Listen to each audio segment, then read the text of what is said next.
Hello, dear viewers. Support me by subscribing to my channel and share my video if you like it. And also, make sure you comment your thoughts.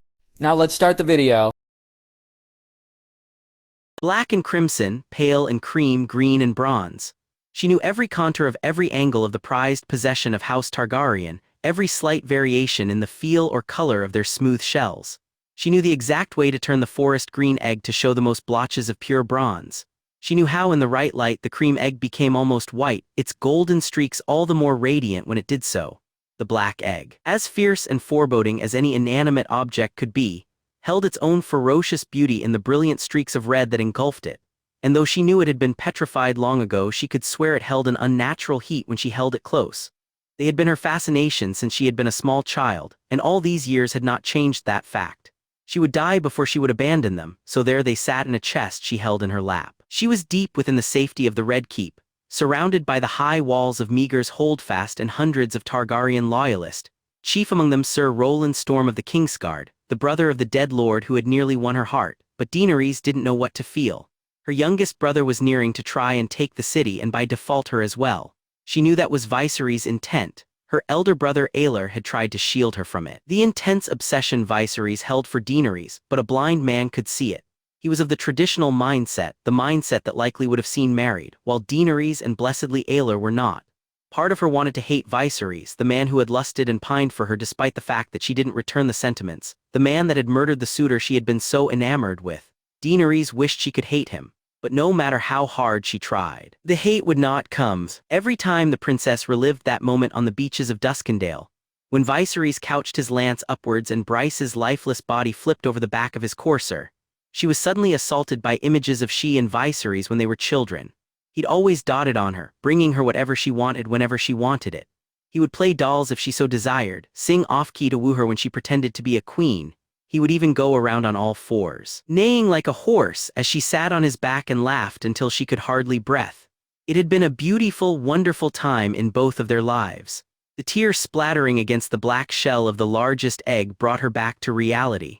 The calls and bleat of the trumpets, warning that the enemy fleet was approaching, had prompted the soldiers to shepherd the noble children into the queen's ballroom. Sir Roland and 10 guardsmen, old men and young boys, stood guard, and the pox-scarred Kingsguard periodically warned the huddled children and teenagers to be ready to move at any moment. Unlike most of the others here, Dany knew that if the battle outside went the wrong way, they would be ushered into the hidden passages, to flee as Princess Aelia Martell and her own nephew Aegon had years prior. She had recruited several of the nobles around her to assist her with the egg should that time come. Of course, if that time truly comes, all may well be lost. Rhaella sat beside her, snow-white hair brushing the cream egg as the future queen of Westeros held little Alyssa in a desperate hug. Her niece was a sweet girl and smart as a tack, but she was of a gentle nature. The fear of the coming fight had reduced her into a quivering mass, her terror affecting the baby she held in her arms. Dany secretly worried for her future as the queen. As Rhaella had inherited none of the steel resolve that her father and mother possessed. She would excel at hosting balls and flattering nobles and their ladies. But as for the rest, well, time would tell. None could deny that Rhaella was a good-hearted girl who would make a kind queen someday in any case. Dany just hoped she had the chance.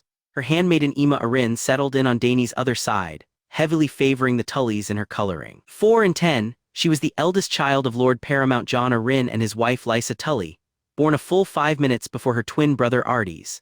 The heir to the Vale was currently marching to Seaguard with his father to counter the Ironborn, leaving his mother Lysa and the third and final Arryn child, sickly Robin, whom Aemma affectionately referred to as Sweetrabin, in charge of the fortress of the Eyrie. If only they were real, princess. They would be quite the boon on the walls. Daenerys quickly corralled her emotions, forcing her voice to come out calm and collected. If only Aemma, as I'm sure Aelor would say, the fear of them would be a great boon in and of itself. She didn't miss the flicker of anger that crossed her handmaid's face at the mention of Dany's older brother. Aemma had taken a moral outrage to the dragon of Duskendale's past methods, a sentiment shared by many, but the Arryn girl had always kept that opinion to herself. Still, Dany supposed others who thought the same were part of the reason they were in the situation they were now. I believe I would prefer their affinity for fire-breathing and devouring their enemies. A melodic laugh joined from a few feet away. I would have to agree with Lady Aemma, Princess Daenerys, sat a smiling Margaery Tyrell, the infant Dina Waters, daughter of the very man sailing to attack the city, in her lap. The Reachwoman was new to King's Landing, only recently having traveled to the capital as a handmaiden to Princess Rhaella. Though her smile was completely confident, Dany could see the conflicting emotions in her eyes. Her brother Loras had not sent word to her or her family of Renly Baratheon's intended moves or his own part in them. While nothing had been said to the other nobles of Alysanne's and Tyrion's doubts of the Baratheons' motives, Margaery was passing intelligent. She had gleaned that something foul was afoot, and that she and her brother were on opposite sides of whatever it was. While Daenerys didn't agree with Margaery's flamboyant and flirty mannerisms, she felt a ping of sympathy for the girl from Highgarden. There was a distinct possibility that she would find herself in Dany's shoes with a brother in the army facing her own. "As would I," chimed in Alia Sand, Prince Oberyn's daughter. Known as Lady Lance, the copper-skinned boyish Dornishwoman was perhaps Daenerys' favorite lady-in-waiting in all of King's Landing. Several other voices, including young Ben Kai, squire to Sir Roland, and Lion Vance of the Vances of Wayfarer's Rest, gave their own agreement, and a ripple of laughter broke through the huddled nobles. A ripple that died instantly with the massive boom that shook the very stones of the Red Keep beneath them. Sir Roland called down the panicked exclamations, voice firm and fierce. He turned to the guard nearest him, giving him hushed orders before the man turned and rapidly exited the room. A tense few minutes passed before, with a ferocity that caused several of the noble women to shriek in fear, the door was kicked open. Daenerys was on her feet, the chest of dragon eggs on the ground in front of her, before the familiar, boulder-like voice crashed through the ballroom. "On your feet!" Sir Manfred Dark, short and stout with the neck of a bull, stomped into the chamber with Alysanne and Tyrion Lannister hugging his heels. That ugly, scowling face from her childhood was even angrier than usual, no mean feat. The other nobles instantly obeyed the aging Kingsguard, each rising hastily. Alysanne's voice was much more subdued than Manfred's barked command, but her tone said she would broker no argument. "All of you need to follow Sir Manfred and Lord Varys quickly and quietly. All will be explained, but for now you must follow our instructions to the letter." The de facto queen strode forward, taking her youngest child from Rhaella's arms, the future queen near frozen in fear.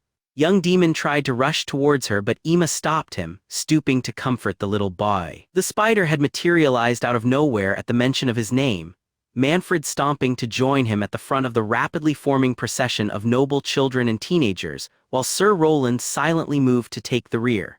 Daenerys stooped to take one handle of the chest containing the dragon eggs, and to her utmost surprise Rhaella became unfrozen and took the other. The procession moved quickly as the muffled sound of steel meeting steel and screams growing steadily closer as they moved from chamber to chamber. Daenerys knew this castle nearly as well as she knew the dragon eggs, but even she found herself getting turned around due to the rapidity of their movement and the struggle of carrying the chest. None of the guardsmen or Sir Roland moved to help her, instead staying on high alert, as if they expected to suddenly be in the middle of combat at any moment. Dany realized they were. She was not as surprised as the others were when a wall suddenly rotated out of the way to reveal a hidden passage, and obediently entered the dark, foreboding passage, she and Rhaella having fallen to the back of the convoy of nobles. They moved quickly through the passages, each individual barely able to see the one to their front in the dark, and Daenerys had started to feel a flicker of hope when it all went to shit. Suddenly there was a roar of rage and the clash of steel. And amidst the screams of those in front of her she heard Manfred's voice. "Run, scatter." A man cried in pain, a woman screamed in terror, and without knowing what she was doing Daenerys was moving down a side passage, Rhaella following obediently, the chest between them. It wasn't until they were far down it, the sound of whatever battle happening in the passages having faded considerably, before the two Targaryens realized they were alone. Rhaella whimpered, and Dany found herself barking at her to be silent, the back of her mind wandering at the strong, choking scent of fish and how much more slippery the stone of this passage was compared to the others. Her arms burned, the chest having grown more and more cumbersome and heavy as they fled, but she refused to leave it behind, and Rhaella at least seemed to agree on that point. The princess had no knowledge as to where she was, but she knew backwards was not the way to go.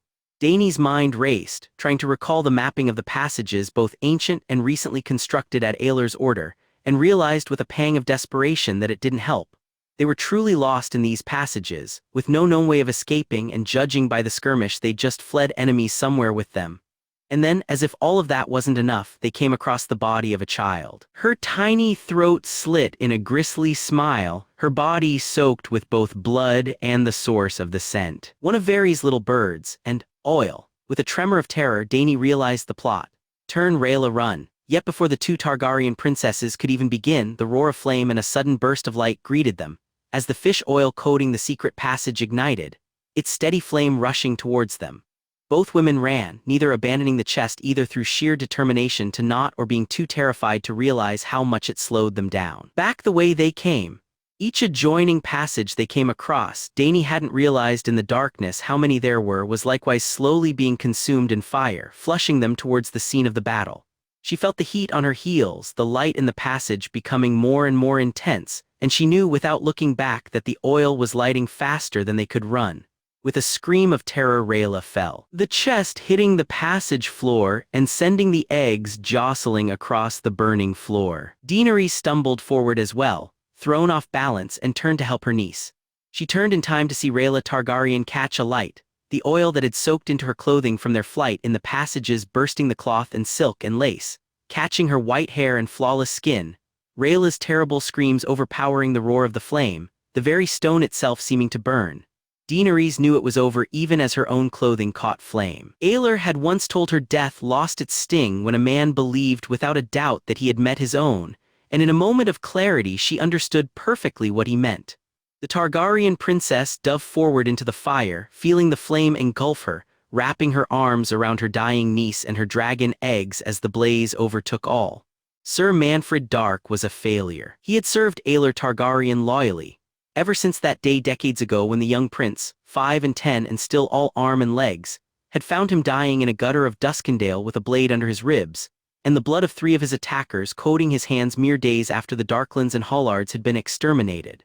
Manfred was of a distant relative branch to the Darklands, his house founded hundreds of years ago by a bastard of that line, and as such had hidden among the citizens of Duskendale when the roundup of his far distant kin had occurred, drowning his sorrows and anger at his own cowardice in a tavern.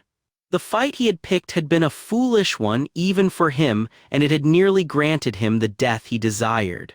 The young prince, authoritative and fierce even at that age, and a much happier man then than he ever would be again, had ordered Sir Barristan to assist Manfred despite his fierce objections and demands to be left to die. Aelor had ordered him patched back up, protected him from Ares through means Manfred had never learned, and when he finally stopped wishing to die, Manfred had joined his still-forming retinue. Years later that position would grant him an honored spot on the Kingsguard, a position held by only one of his house in the history of Targaryen kings. Aelor Targaryen had given him a purpose, a life. He, Elia Mardell and Alysanne Lefford had given Manfred Dark a family, and he had repaid all that debt with nothing but failure. He had let Elia Mardell die those years ago, the memory of her lifeless body curled in on itself in a pool of her own blood revisiting the Kingsguard night every time he slept. He had saved Alysanne and Renler years later, it was true, but now it seemed he was doomed to let another Targaryen die under his care. Manfred didn't know how these men, arms covered in golden rings, had gotten into the secret passages. It didn't matter, as the nobles behind him shouted in fear as they leapt at him from within the passages themselves. Manfred had failed. He had led Alysanne and the princesses into a trap set by an enemy that had called their move.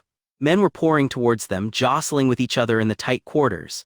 Manfred did the only thing he could. He shouted for the nobles to scatter even as he impaled the first man to draw near, hoping they would be wise enough to take a variety of different passages. Many of them would become lost and be captured or killed, he knew. There likely was more men in the maze of other passages lying in wait, but there was a chance some of them might escape.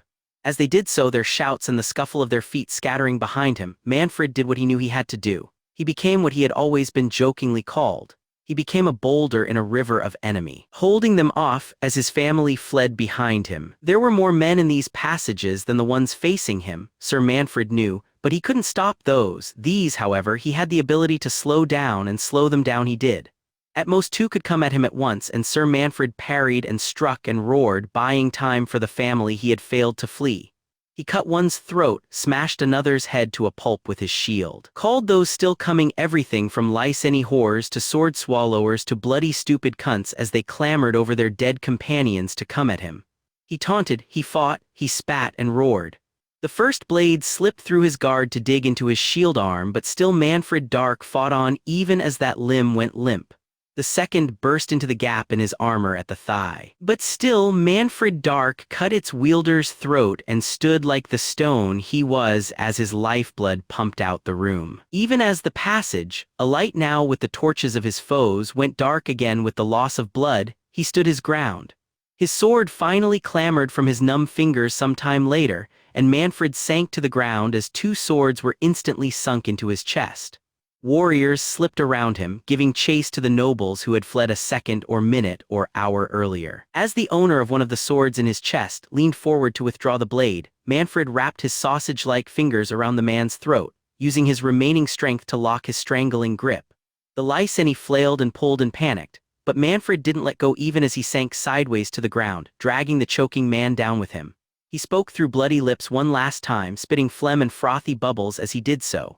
"You're coming too. You fucking whelp of a whore." And with that one last insult, Manfred Dark died. The City of Kings was hell. King's Landing had suffered a sack nearly 2 decades earlier, one that had seen the slums of Flea Bottom become a raging inferno and eventual funeral pyre, seen a king die at the hands of his bodyguard, and seen a royal family flee in terror. This one, 17 years later, seemed much the same, though he doubted a king would be killed this time around. If one did, his whole plan went to shit. Bodies clogged the ramparts, men in gold and crimson cut down in droves, their corpses nearly upholding the formations they had once stood in. More filled the blood-strewn streets, joined by the occasional man in buckler blue or pain purple, and the occasional innocent. Screams filled the air, shouts of rage and terror and pain. The clang and scrape of steel meeting steel sporadically joined them, pockets of King Aegon's men still putting up resistance, but he knew the most of the shrill shrieks filling the air didn't come from the hundreds of men in the streets. Many of his soldiers had turned from the battle, forsaking their orders against pillaging and raping, and instead tearing into the defenseless homes and businesses around them to do just that. He hadn't even attempted to stop them, knowing that for everyone he managed to halt 10 more were doing it anyway. He gritted his teeth at the shrill cry of a child coming from the building he was walking by, followed closely by the guttural laugh of their tormentor. He sealed his mind from wandering at just what exactly was happening and strode on, his guard close by his side with drawn steel. These soldiers were wolves among sheep, savaging the soft peasants and merchants of King's Landing, and Renly had let them into the pasture. He was ambitious and power-hungry, but Renly wasn't Aelor Targaryen. He wouldn't slaughter civilians and write it off as collateral damage to the destruction of his enemy. So as he passed the burning homes and dead bodies of innocents, their bodies strewn in the street, Renly couldn't help but wonder if it was all worth it.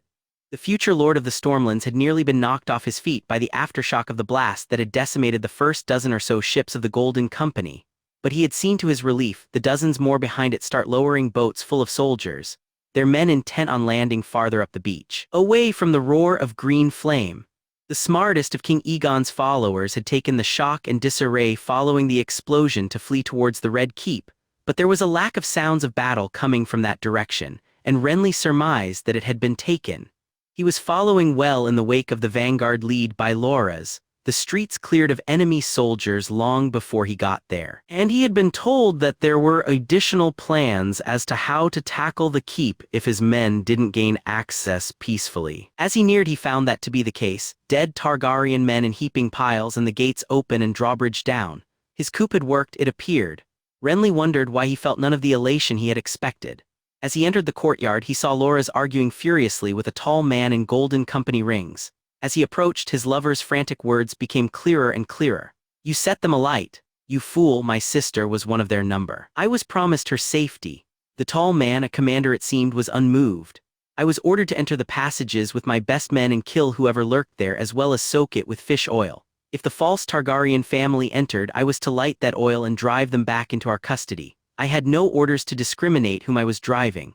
Renly came to a stop beside them in Laura's world. They burnt the passages, they lit them on fire, trying to herd any escaping into certain passages where they waited to apprehend them. The fucking fools, they might have burnt Marguerite to bits. I must find her.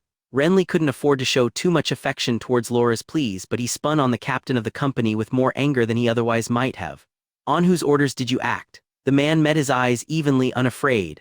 "Laswell Peaks, my brother. Did King Viserys know of this?" The man, a peak apparently, smiled cruelly. "We figured his grace might find objections to that command. We thought it wise to leave the oil bit out when he explained the cove entrance to the passages to us." Renly gritted his jaw, containing his anger even as he placed a calming hand on the blubbering Loras.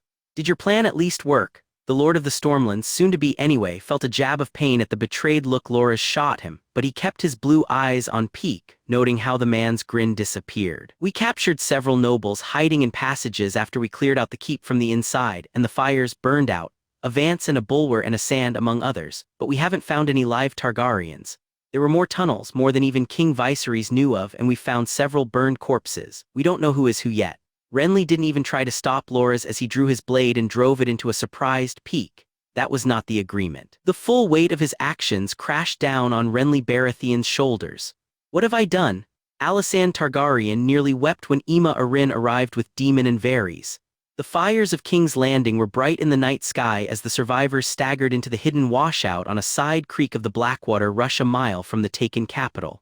Horses and provisions had been waiting in this hidden cove, ordered by Varys. When Alysanne had stumbled out into the storehouse outside the city's gates, clutching Alyssa to her breast and followed by Tyrion, the halfman struggling to pack along a crying Sarah, she had thanked the Seven profusely.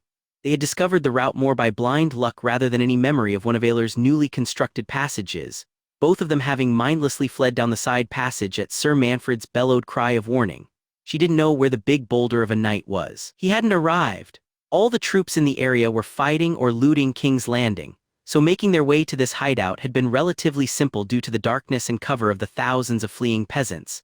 They had found Sir Roland, Baeny Faring of Faring's Cross and Margaery Tyrell awaiting them with the retainers and horses, the Highgarden girl with tear tracks on her beautiful cheeks, and a squalling Dina Waters in her arms. Alysanne had demanded they wait longer for more of the fleeing party, desperately praying for her other children.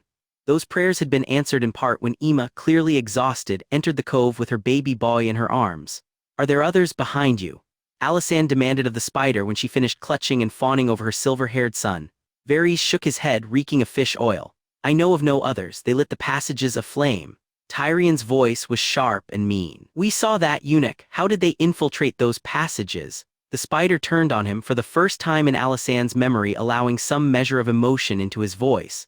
"Viserys, I'd wager. Your little birds are dead. Their throats were slit one by one, their little bodies littering the passages we fled down. Even I can't hear songs sung by the dead, imp." Sir Roland stopped their bickering. "We need to move. We need to take advantage of the time it takes them to realize we aren't captured or dead." Alysanne turned to face him, face horrified. "But Daenerys, Rhaella," Sir Roland's eyes were sorrowful.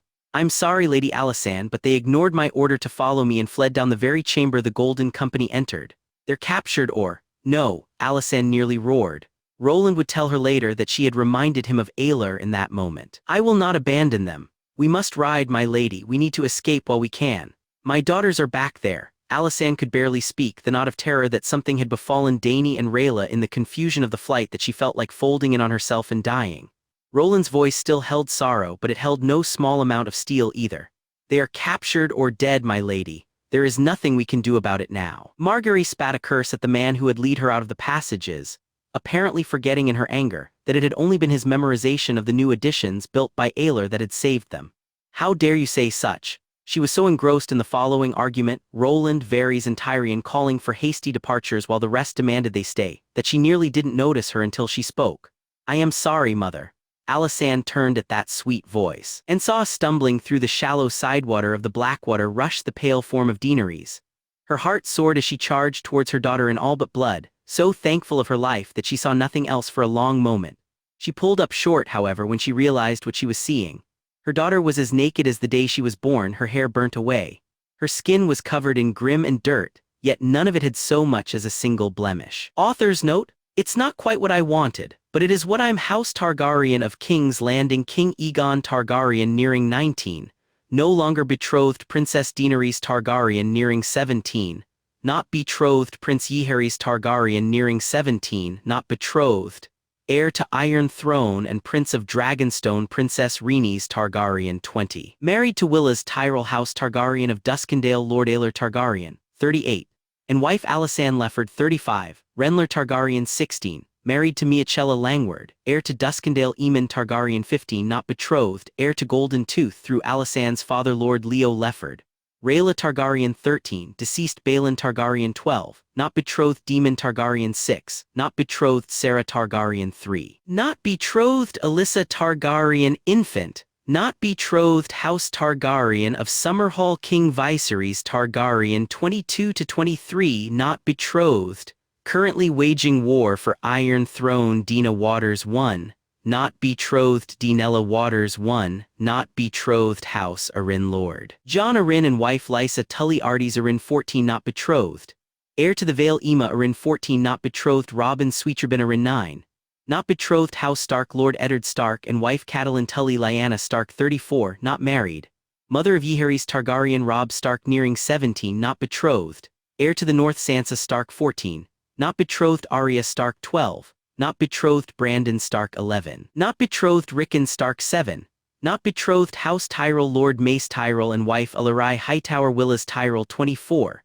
married to Rhaenys Targaryen, heir to the Reach Alester Tyrell 3, son of Willas and Rhaenys, not betrothed Osmond Tyrell 2, son of Willas and Rhaenys, not betrothed Garland Tyrell 21, married to Leonette Fossaway no issue Loras Tyrell 17, not betrothed, in service to Renly Baratheon Margaery Tyrell 16, not betrothed House Baratheon Lord Stannis Baratheon and wife Arnett Swan Shireen Baratheon 13, not betrothed Steffon Baratheon 7, not betrothed, heir to the Stormlands Lionel Baratheon 1, not betrothed Renly Baratheon 22, not betrothed, currently pressing claim for Storm's End alongside Viserys Targaryen House Lannister Lord Tyrion Lannister, unmarried Cersei Lannister, married to Lord Alaric Langward Sir Jaime Lannister, brother of the Night's Watch Sir Kevan Lannister, heir to the Westerlands in absence of issue of Tyrion House Tully Lord Edmure Tully 29, unmarried Catelyn Tully, married to Eddard Stark Lysa Tully, married to Jon Arryn * heir to Riverlands is Robb Stark in absence of issue of Edmure House Mardell Lord Doran Mardell, and estranged,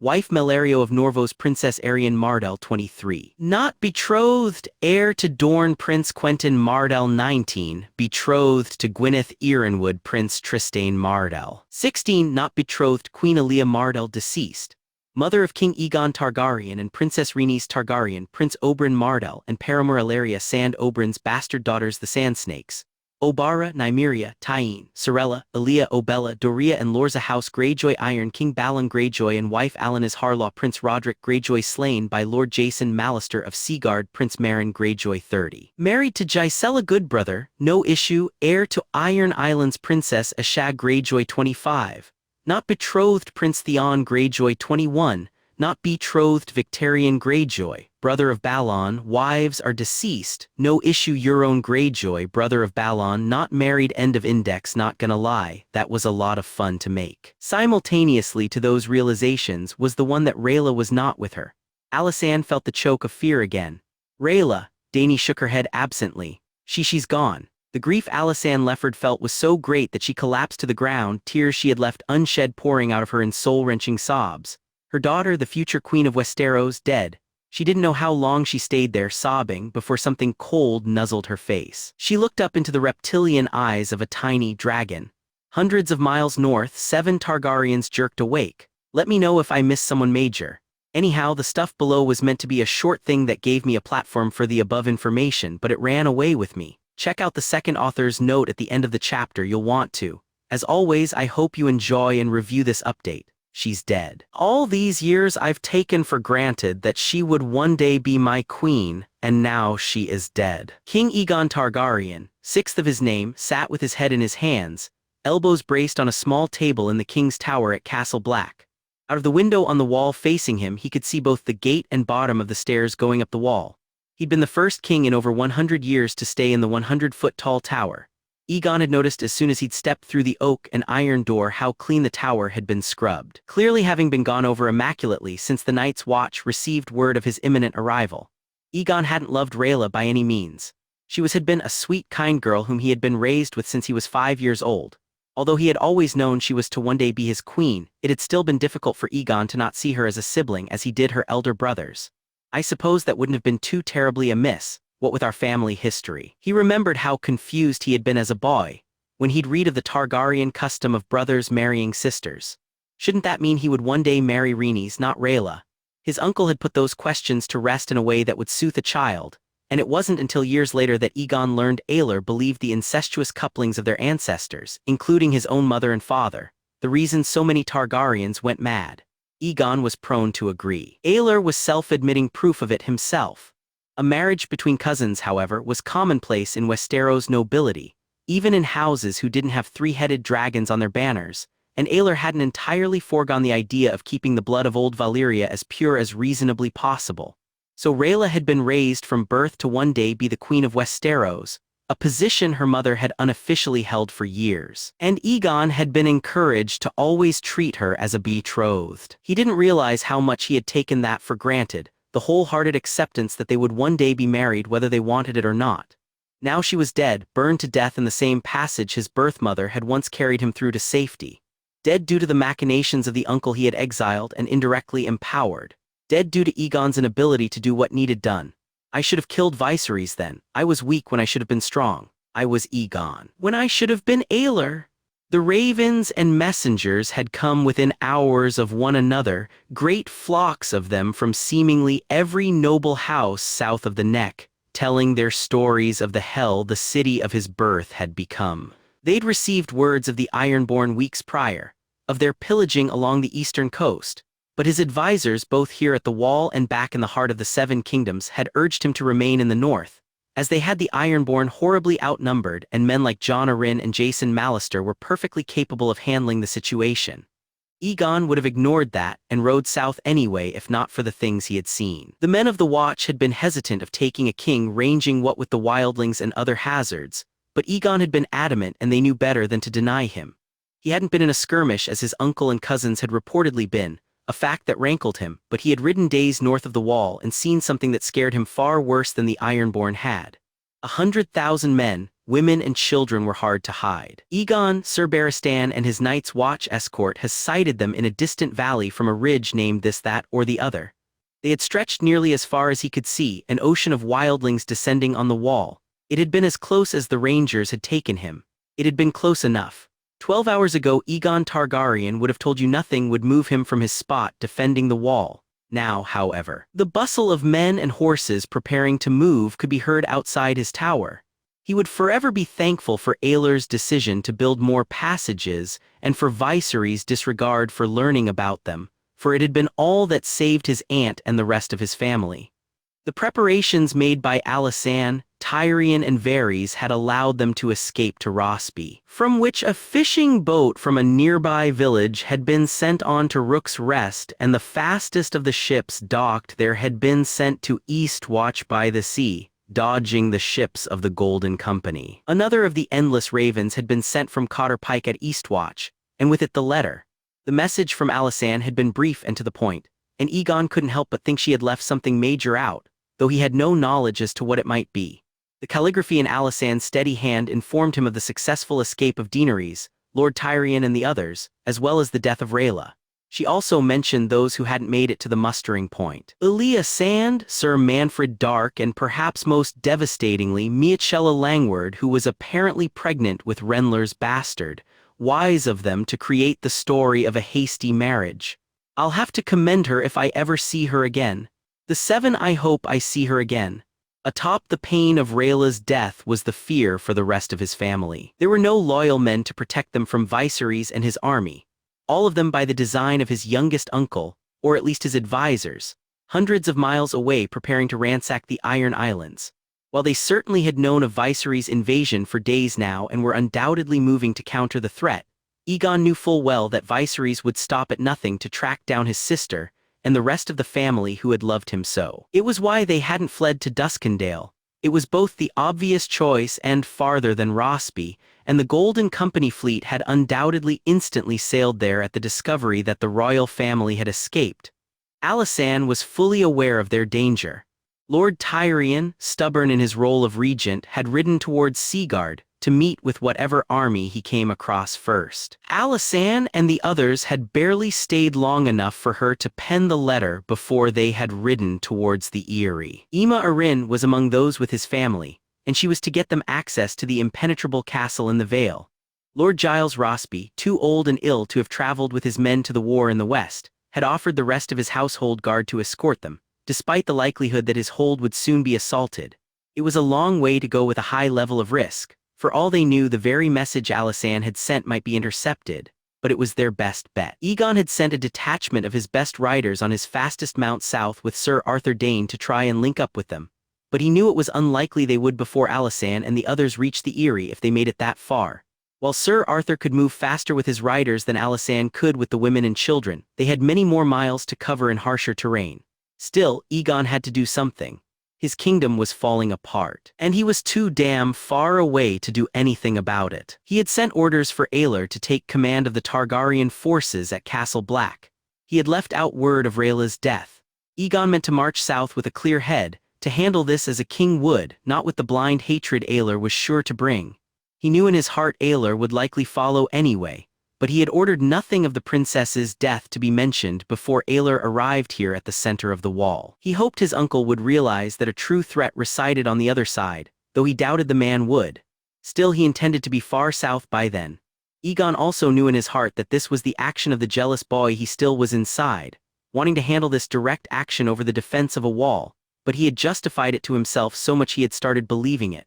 The king grunted as he heard the door to his tower open, not taking his head from his hands. "Leave me, I do not wish to be disturbed until the men are ready to ride south." An ancient voice answered, old and wizened. Not even by an old man. Aegon's head shot up to see old Maester Aemon in his doorway, one hand still on the wall the blind man had used to guide himself. The king of the Iron Throne shot to his feet and rushed to his kinsman's side. "Uncle Aemon, your intrusion would be most welcome." Aegon helped his great-great-uncle to the chair opposite the one he had just vacated. "Aemon has spent most of his time in the north in my library. He seems to have taken more after me than my name." The king nodded, smiling, though he knew the Maester of the Night's Watch couldn't see it. "He has always loved books. So Aelor wrote to me, but today Aemon came to me in tears, speaking of a sister he has lost." Aegon dropped his head. He had felt the younger Aemon deserved to know of his sister's death, no matter how hard it had been to deliver the news. He had taken the news in silence with a strength Aegon didn't know he possessed, rising and leaving with a carefully blank face. "I spared my uncle Viserys for a crime nearly a year ago. Now it seems that mercy has gotten my future queen killed." Aemon said nothing, the oldest living blood of the dragon regarding the king with sightless eyes. Before he knew it, Aegon suddenly found himself speaking again. "For years I was raised worshipping Aelor like one of the seven. I heard tales of his bravery on the battlefield, and his decisiveness in handling Robert's rebellion. I heard how he killed the oldest Baratheon in single combat over the body of my dead father, saving not only me but our entire dynasty at the same time. As a boy, I thought he was the warrior himself. And then I grew older, became more independent, and the stories changed.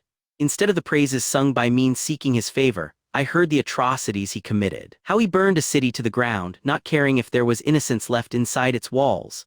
How he gave a Lord Paramount over to a Prince of Dorne to be tortured to death, then mounted his head on a spike for over a year. How he slaughtered babies for the sins of their fathers when the Rodgers tried to kill Alysanne. How his cruelty matched his compassion for his family. No longer was Aelor a man to be worshipped, but a monster to be abhorred. Yes, I learned from him. I absorbed my lessons on stewardship as earnestly as I received his guidance on swordsmanship and tactics.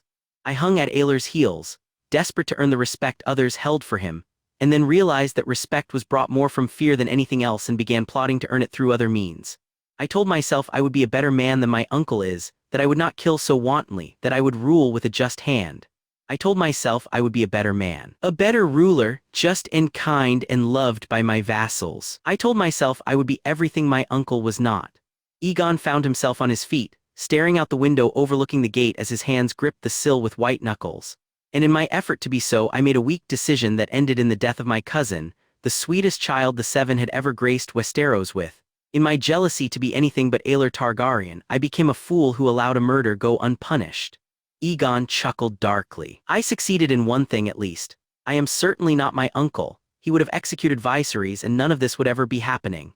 Aemon had remained silent through the king's tirade, though when Aegon turned from the window he found the old man had twisted in his seat to face him, having followed the sound of his voice. The two regarded one another, the young man in sudden shame and the old man in blind contemplation, before the Maester spoke. "You did the right thing. You know, sparing Viserys." "Clearly not, or Rhaella would still live. If you had killed Viserys as you claim Aelor would have, a point I disagree on, you would be called the kinslay, and none would follow you any more willingly than they followed Aelor." He waved a hand, cutting off Aegon's protest. Bloody hell, how did he even know I was going to talk? Your uncle confided in me long before the long years he protected your reign, Aegon Targaryen. He was once much like you, believe it or not. A young boy who was just and kind. He is that no longer, it is true. I have seen the change in him through his letters.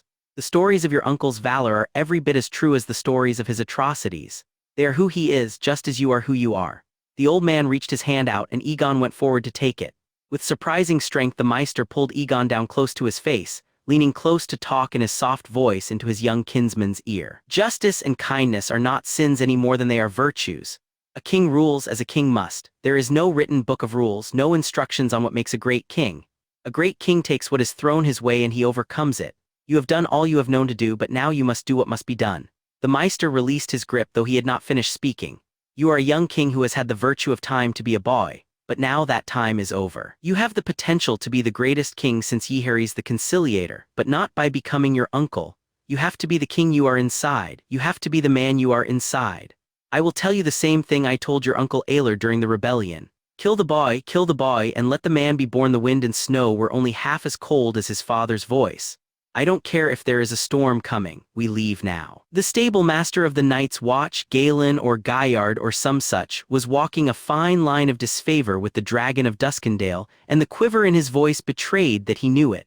Still, the heavily cloaked man tried to intervene on the behalf of the horses currently clustered together in the courtyard of Castle Black. It was noble of him, though terribly foolish. But my lord, the new snow may block fox dens or... The stable master stopped mid-sentence when Aelor Targaryen whirled on him, violet eyes burning.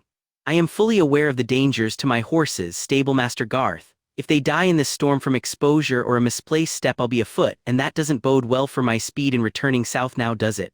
I will take the utmost caution. Now bugger off. Renler winced in sympathy for the rebuked black brother. The man was merely expressing concern for the coursers, destriers and pack animals that were hastily being prepared to depart despite the coming storm, an admirable quality in any stable master. Still, he had chosen a particularly poor time to voice his concerns to the Lord of Duskendale. Aelor Targaryen had never been particularly good at listening when he was angry, especially to opinions that differed from his own. And although Renler was of a considerably more relaxed nature than the man who had fathered him, he totally understood Aelor's anger. Rhaella was dead. Renler remembered the day his sister had been born in the fuzzy mix of images and sounds and recalled emotions that constitute the memories of a 3-year-old. She had been tiny, even smaller than him, and his mother had let him hold her sleeping form. It had pleased the toddler Ren to no end, and he remembered sitting on the bed in the birthing chamber with the newborn in his tiny lap, his mother holding Aemon and his father's broad arm encircling them all. And now that Babe was dead, burned to death in the secret passages Ren had played in as a child, he and his sister had never been overly close as they grew, what with Rhaella being pampered from day one to be a queen and Renler to be the Lord of Duskendale. While he had spent hours sparring with Sirs Manfred Dark and Barristan Selmy, she had spent hours on her needlework, learning not only to sew but also to make pleasant conversation to the other ladies doing the same. While he had learned diplomacy at the feet of Grand Maester Calmer the Grey and Lord Wyman Manderley, she had learned courtesies with their mother and Ashara Dane.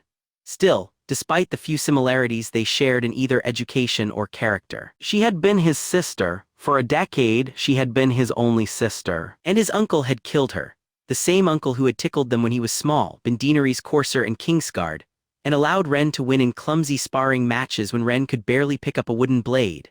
Betrayal, rage, sadness, pain, Renler felt them all. The Seven knew what his father was feeling. Renler watched from atop Balerion, the black-hided and muscled great-grandson of his father's horse warrior, as the dragon of Duskendale marched towards them in long, angry strides. Alaric Langward, thankfully unaware of just how close Ren and his daughter had grown, limped alongside him, ever his father's advisor. Ren had always split Aelor Targaryen into two different entities. There was Aelor his father, who taught him swordplay and threw him in the air as a child and ruffled his hair affectionately to this day, despite Ren's protests. And then there was Aelor the Hand of the King, who was stern and unsmiling and utterly ruthless in both war and negotiation. Ren had learned at a young age that you could reason with Aelor the Father, but it was best to remain silent around Aelor the Hand of the King. Lord Commander Mormont and a few black brothers followed his father, the gruff Northman clearly unpleased at even more men leaving the wall in this time of trouble.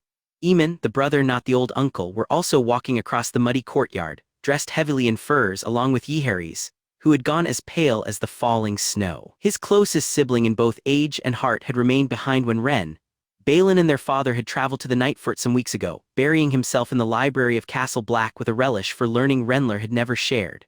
He silently prayed his little brother wasn't coming south.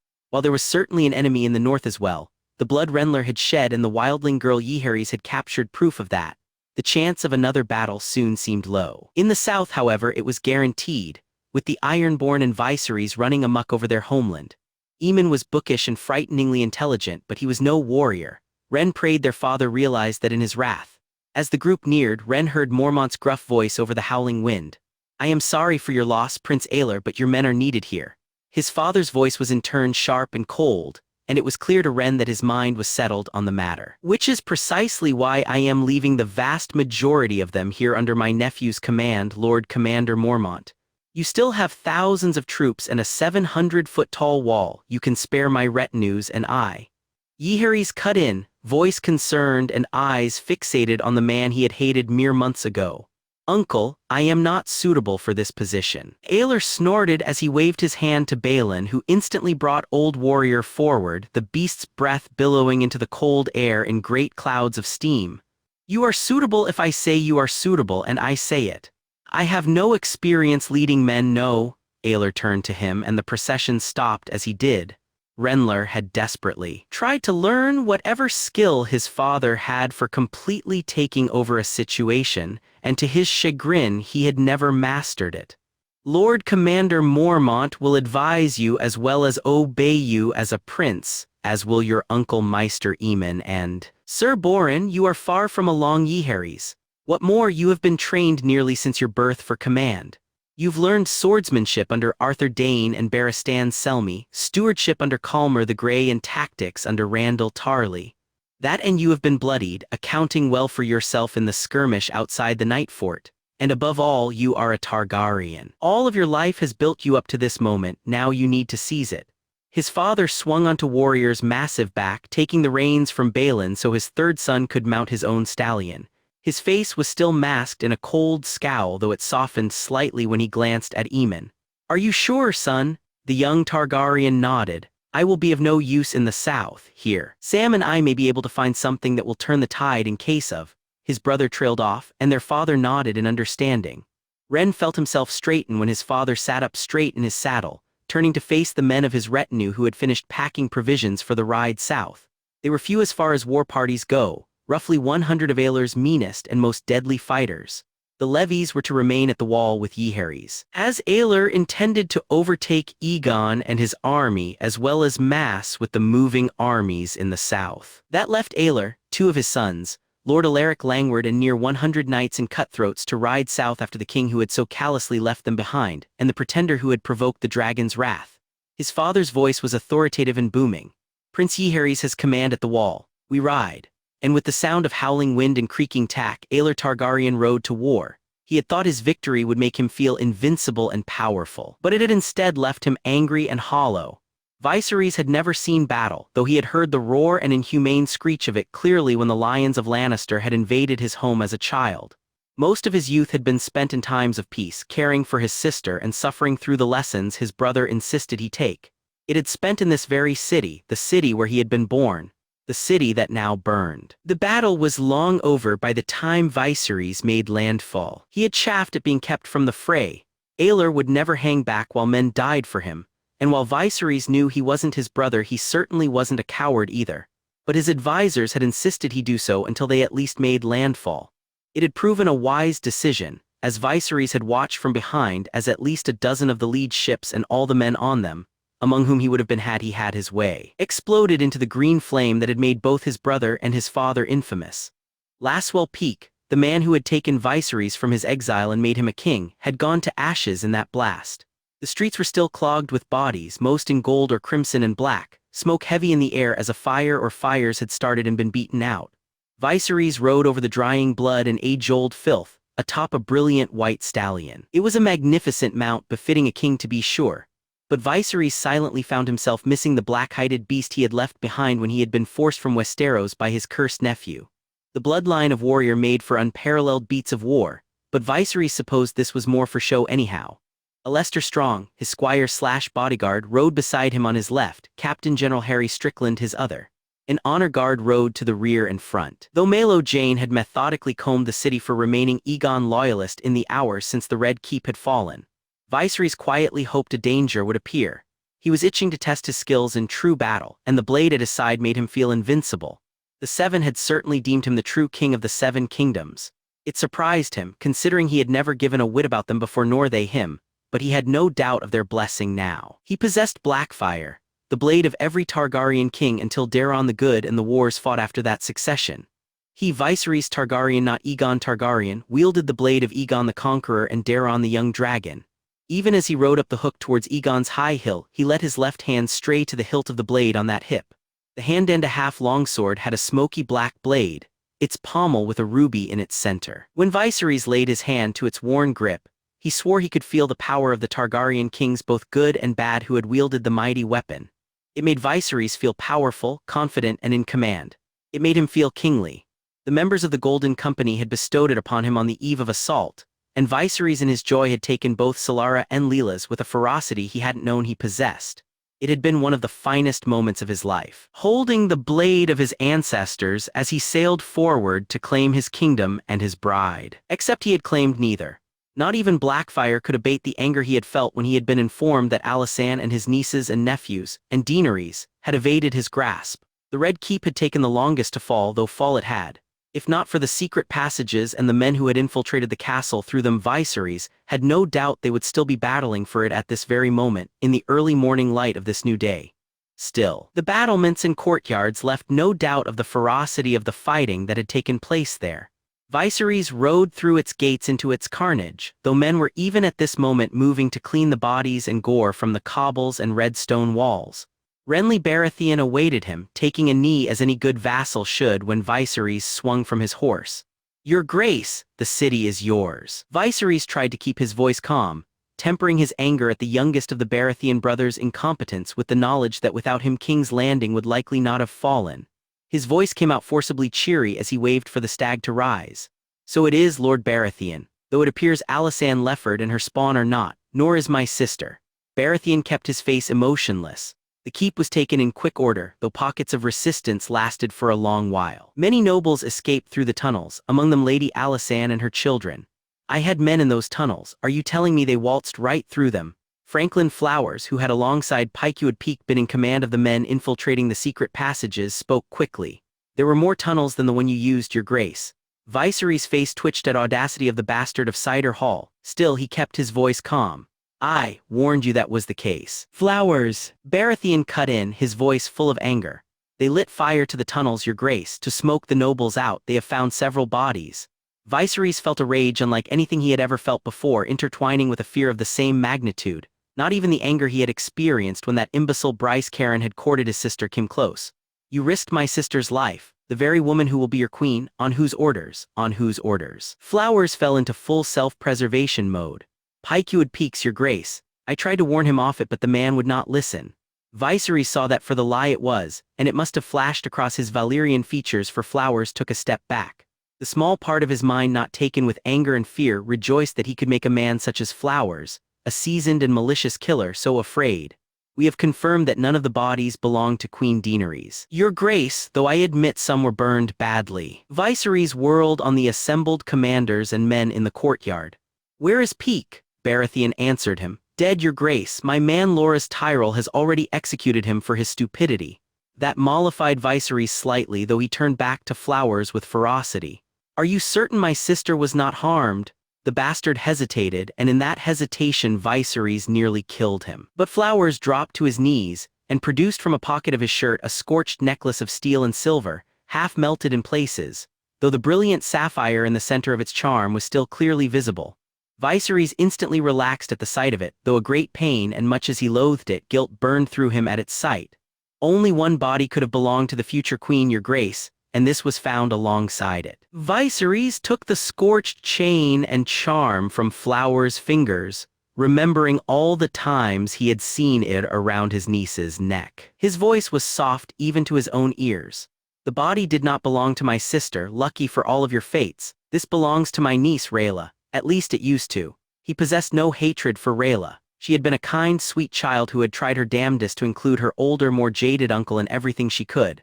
While Viserys had known Rayla would be here, he had never considered the possibility that she might die due to his actions. The guilt and shame that crashed down on him nearly overwhelmed the king of the Iron Throne. Instead, he turned to Baratheon, keeping the emotion from his voice. "You say Peak has been dealt with? Yes, your grace. You are lucky, Flowers. It seems I will not kill you, at least not today."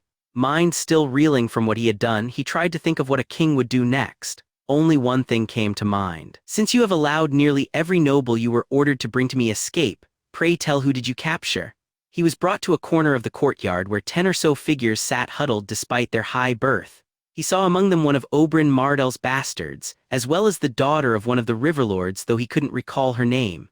And then he saw his daughter in the arms of Miachella Langward. Viserys wasn't much of a father and had never taken an interest in either of his bastards, but he knew his child when he saw her. Instantly he pointed to Daenerys. "Find a nursemaid for the infant at once, you fools, she is mine." As men rushed to obey, one of the female sellswords of the company, Korakaya, letting a maternal instinct take over and pulling Daenerys from a resisting Miachella, he couldn't help but notice the swell to the Langward girl's belly. That, however, he commented, gesturing to the blonde's middle, "is most assuredly not." Miachella instantly clasped her hands to her belly, face instantly terrified. It didn't take Viserys very long to puzzle out just who that child likely belonged to. The smile that lit his face was genuine as he turned to the Lord Paramount of the Stormlands, Renly having followed his king to where the noble hostages were held. "It seems you have not entirely failed me after all." Calmer the Grey had lived the life of a maester for nearly 6 decades. His mother, whose name he had never learned, had been a whore in Maidenpool. Calmer possessed no real memories of her, only a hazy image of blonde hair and the scent of honeysuckle that always accompanied it. He had even less of an idea of who his father was, though he supposed he had been a tall and broad man if Calmer's own stature gave any hint. Perhaps he had been a fisherman who plied his trade in the Bay of Crabs, or a heavily muscled blacksmith who had never been able to show a woman the same care he invested in his work. Calmer would never know. His mother had died 2 years after his birth, taken by the same grayscale that had permanently disfigured his own face. Odds were she had contracted it from a client, and passed it on to her infant son before she and 2 other Maidenpool whores submitted to it quickly. The Mutton's-headed brothel had been burned, its surviving girls and regular customers quarantined, until it was determined they weren't plagued with the wretched disease. The Grandmeister supposed he had been expected to die as his mother had, but against the odds he had pulled through. Meister Lan, a Westerman passing through Maidenpool on some business of the Citadel, had taken pity on the child and brought the infant hundreds of miles south to Old Town. There Calmer had been raised among the Meisters, and there he had thrived. He'd earned the black iron link for Ravenry by the age of 7, and the copper of history by 8. Next had come the silver link of medicine at 10, the pale steel of smithing at 13, the iron of warcraft at 15, with others interspersed between. He even held the Valyrian steel link of magic and the occult, something only 1 in 100 Meisters possessed. He had earned his appointment as the Grandmeister at the Iron Throne, having embodied the principles of the Citadel for all of his life. But now he shirked their teachings, and gladly. The Citadel taught its novices and acolytes that a Meister had no political allegiance. He served the holding at which he was stationed, and the people who resided there, regardless of changes in control of that holding. By that reckoning, Calmer the Grey now served King Viserys Targaryen, as the youngest son of Aerys was firmly in control of the Red Keep and King's Landing, and on the surface that was the case. But in truth, Calmer the Grey would rather die. A very real possibility that had lost all of its sting. The news of Rayla's death had shaken all 6 feet, 10 inches of his hulking form, bringing him to his massive knees. He had delivered his future queen himself, placing her in the arms of Alysanne Lefford as he 2 children before and 4 after.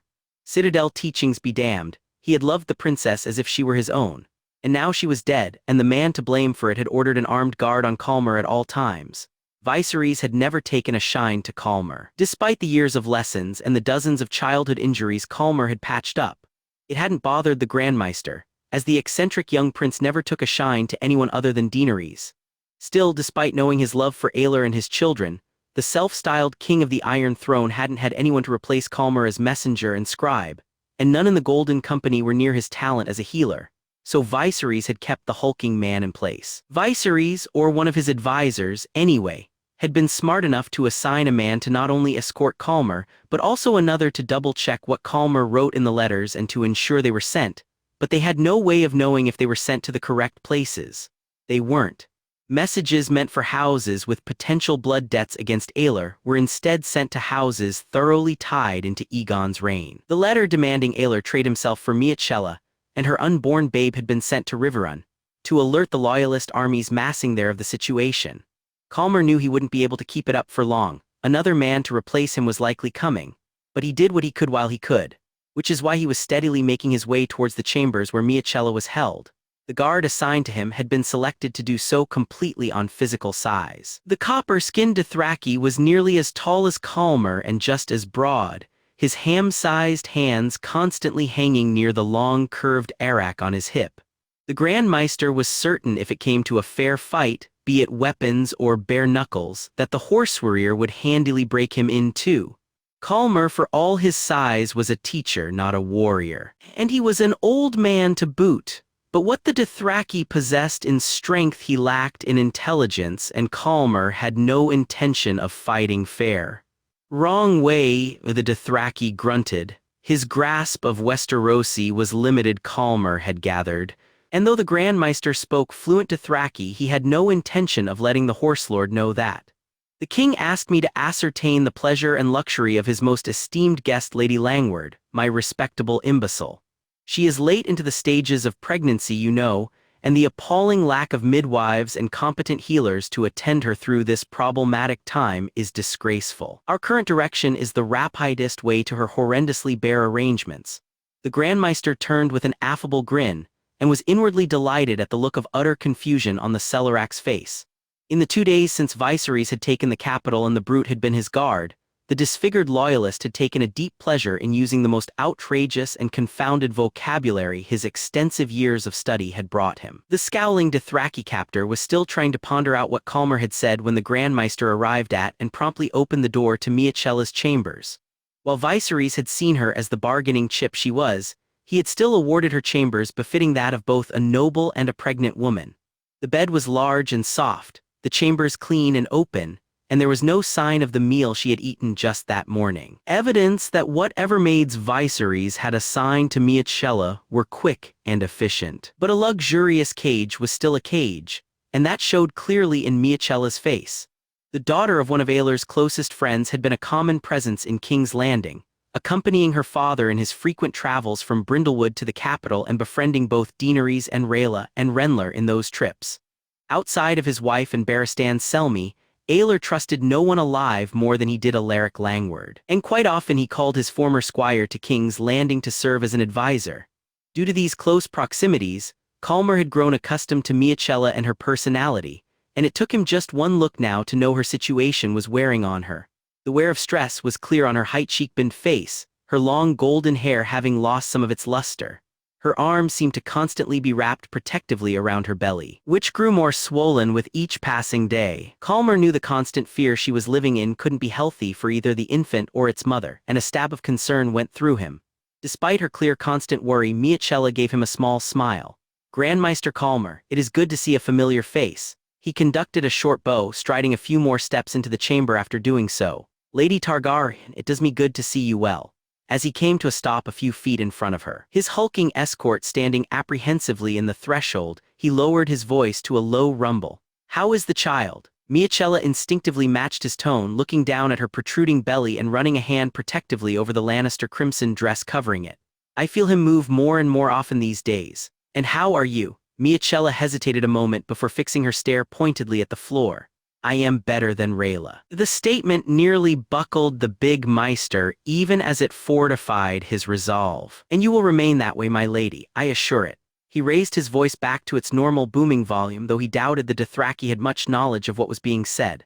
Shall I have a listen then, my lady? With a grunt he settled down on a stiff knee. He still had bend at the waist, as he was as tall on his knee as Miachella was on her feet. Turning his ear to press against Miachella's swell, he whispered as quietly as he could. Whatever you do, follow my lead. Giving her no chance to respond, Calmer gave a disgruntled and loud scoff before. You said you have been having pain, my lady. For a long moment she stared at him confusedly, and Calmer poured every bit of pleading he could into his eyes. It took several moments, but Miachella's face went carefully blank as realization rushed through her. That a girl, Her voice was shaky when she spoke, but the language barrier between them and the muscled Dothraki continued to work in their benefit. Yes, Grandmeister. I worry that something is wrong. Calmer kept his ear to her belly a moment longer before rising back to his full height with a grunt. I do not mean to alarm you, my lady, but I fear there may be as well. He turned to the Dothraki. You rush and grab me the listening tool. Ask one of the maids, they'll help you find it. At once, man. Calmer gestured with his hands to emphasize his words. The Dothraki couldn't understand the command, which was all well and good. It was gibberish anyway. There was no listening tool. Still, the Dothraki clearly understood he was being told to find something, and his dark face sank into a scowl. The Dothraki took a few steps into the chamber, one hand resting on the handle of his erratic, setting his feet pointedly. Well, it's not like I truly expected that to work. Miachella, he breathed quietly, grab your belly and sink to the bed. Miachella looked at him confusedly for a moment before understanding dawned, and she obeyed. Her actions weren't very convincing even to an amateur's eyes, but Calmer prayed to the seven that they would be enough. Calmer instantly took a hold of her arms. My lady, are you okay? Is something wrong with the child? He whirled to the big horse lord, whose face had gone from a scowl of anger to a scowl of apprehension. You, come help me now, he pointed to the floor. Come on, man. Even as the giant Meister said the words, he was eyeing the vase just out of arm's reach. Come on, sellsword. Just get close to Miachella, turn your head for just a moment. A language barrier only went so far, though. The Dothraki clearly understood that Calmer wanted him to come closer, and also understood that it was to do with the pregnant woman sitting on the bed with her hands on her belly. Whether he believed that something was truly wrong with Miachella or not, Calmer didn't know, but the Dothraki turned to walk towards the door for something. Maybe it was to shout for help for Miachella or himself. Maybe it was to latch the door in case this was a ploy meant to disarm him, which it was. In any case, the Dothraki turned his back from the old man and pregnant girl to stomp towards the door.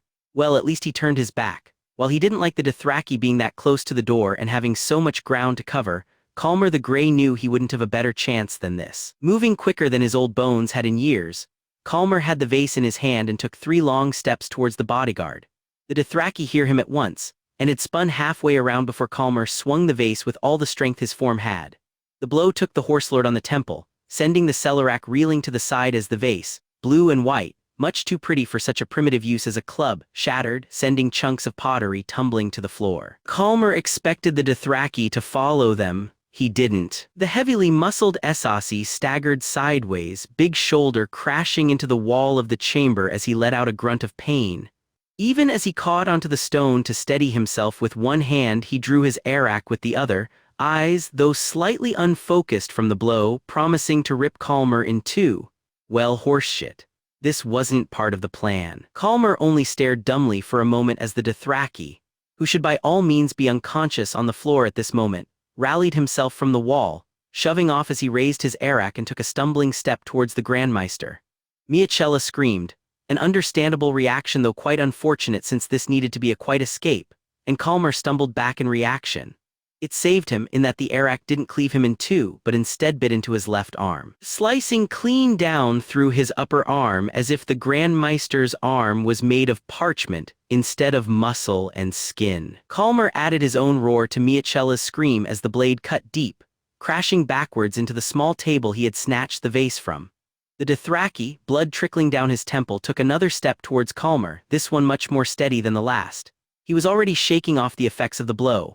The Grandmeister stared up at the approaching man, blood pouring in rivulets from his arm and staining his gray robe crimson, unable to do a thing to stop the much younger and stronger warrior.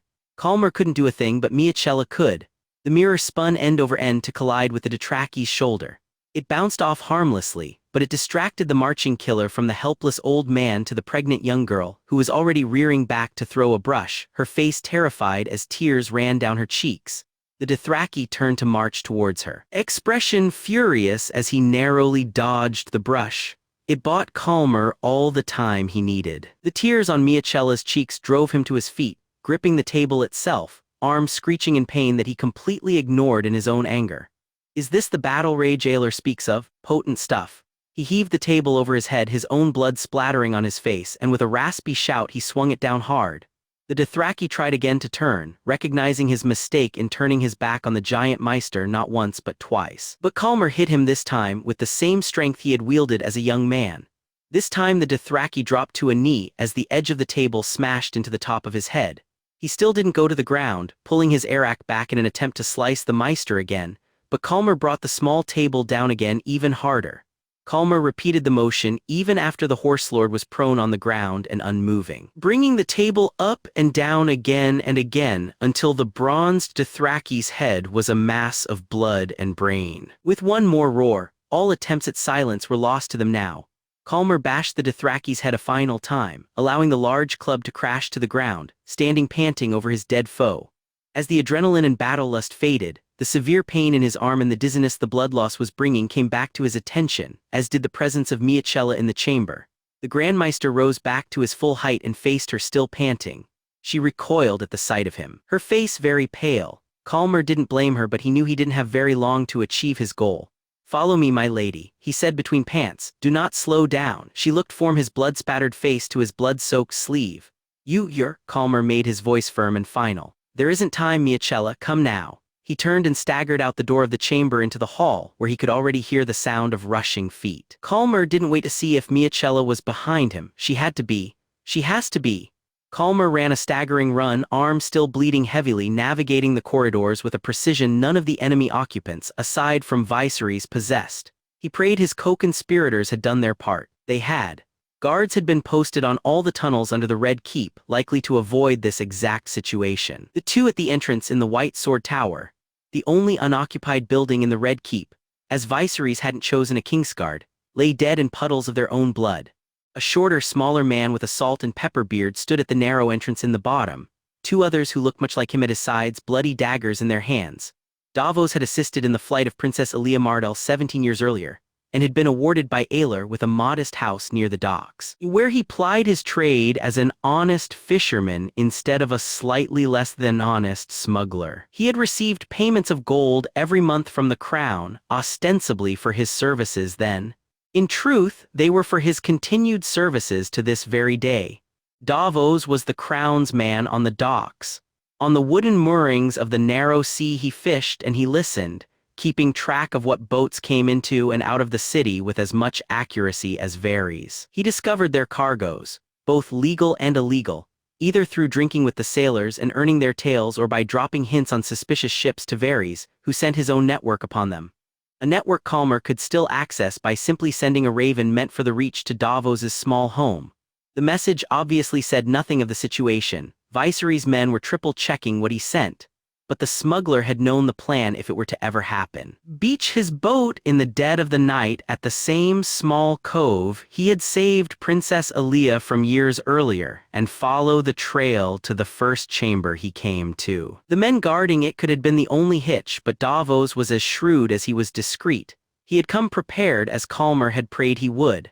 Thousands of dragons' worth of illegal goods had been seized thanks to Davos, but he and his sons were about to ply their second biggest service to the crown.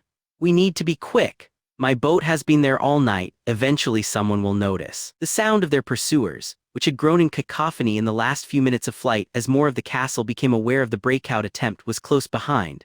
Calmer, panting and dizzy, unceremoniously shoved Miecella toward them. "Take her." Miecella whirled back around, grabbing his good arm. "Calmer, go," the Grand Maester roared. "I'll hold that door as long as I can, but you get her out. Their navy will hunt you to no end. Don't let her fall into their hands." Davos only nodded, gingerly taking Miecella's arm. "She won't. This way, my lady." Calmer ran to the small chamber door, nearly falling into it as he slammed it with his shoulder. Miecella protested behind him, but he could barely hear her over the increasingly loud pounding of his own heart. He braced his tired body against the door as she faded and the pursuers neared. "You'll have to get through a door and a 7-foot giant to touch her, lads." As the first few shoves started on the other side, Calmer rallying the last of his strength to the task. He had only one thought. "I couldn't save you, Rayla, but I've done my best to save your niece or nephew. I hope you'll forgive me. I suppose I'm about to find out." The idea didn't bother him in the slightest. It was odd, thinking how close he had come to marrying Catelyn Tully. He still thought of her as a Tully, though she had been Lady Stark for nearly 20 years now. They had almost been friends, he and Cat, all those years ago. The eldest of Hoster Tully's daughters had been a kind, smart girl when Aelor was a carefree, laughing boy. She and her father had spent half a moon at King's Landing when she was 1 and 10, and the eldest of the Tully girls and the middle of the Targaryen brothers had gotten along splendidly. They were still on good terms at the tourney of Harrenhal just before the world had gone to hell, though there had never been a romantic interest in one another. Still, Aelor had offered to take her hand in marriage if her father would support the crown in Robert's rebellion, and part of Aelor wondered if their match wouldn't have been a good one. He was glad the late Lord Hoster had rebuffed him, of course, and he was certain Catelyn felt the same. Rumor had it that she and Lord Eddard had a love straight from a story, and Aelor shuddered to think where he would be without his Alysanne. He loved his wife, though he had never been good at showing it. She had kept him sane when he needed her, both at Lannisport and the years since, and she had given him 7 healthy, perfect children. With a pang of pain, Aelor thought of his daughter, his beautiful, sweet Rhaella, and he ruffled Renlar's hair after they both dismounted, just to assure himself his eldest was still there. Aelor had lived through loss before: his retinue, his best friend, his brother, his mother, and his first love, but none of it compared to what he had felt when he'd learned he'd never hold his little girl again.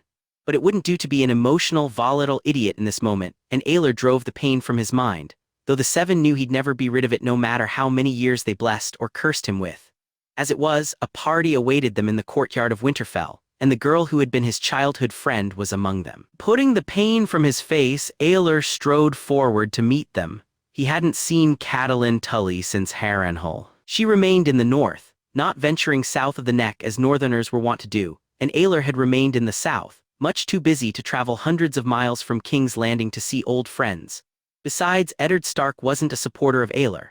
While the Lord Paramount respected Aelor's treatment of Jaehaerys and of Robb when the heir to the north fostered in King's Landing, he was a stubbornly honorable man, and Aelor was a stubbornly ruthless one. Since Lannisport, the two had had little to do with one another. And if Lord Stark had been outside Lannisport those years ago, Aelor supposed there would have been even more hell to pay than that which he had already suffered.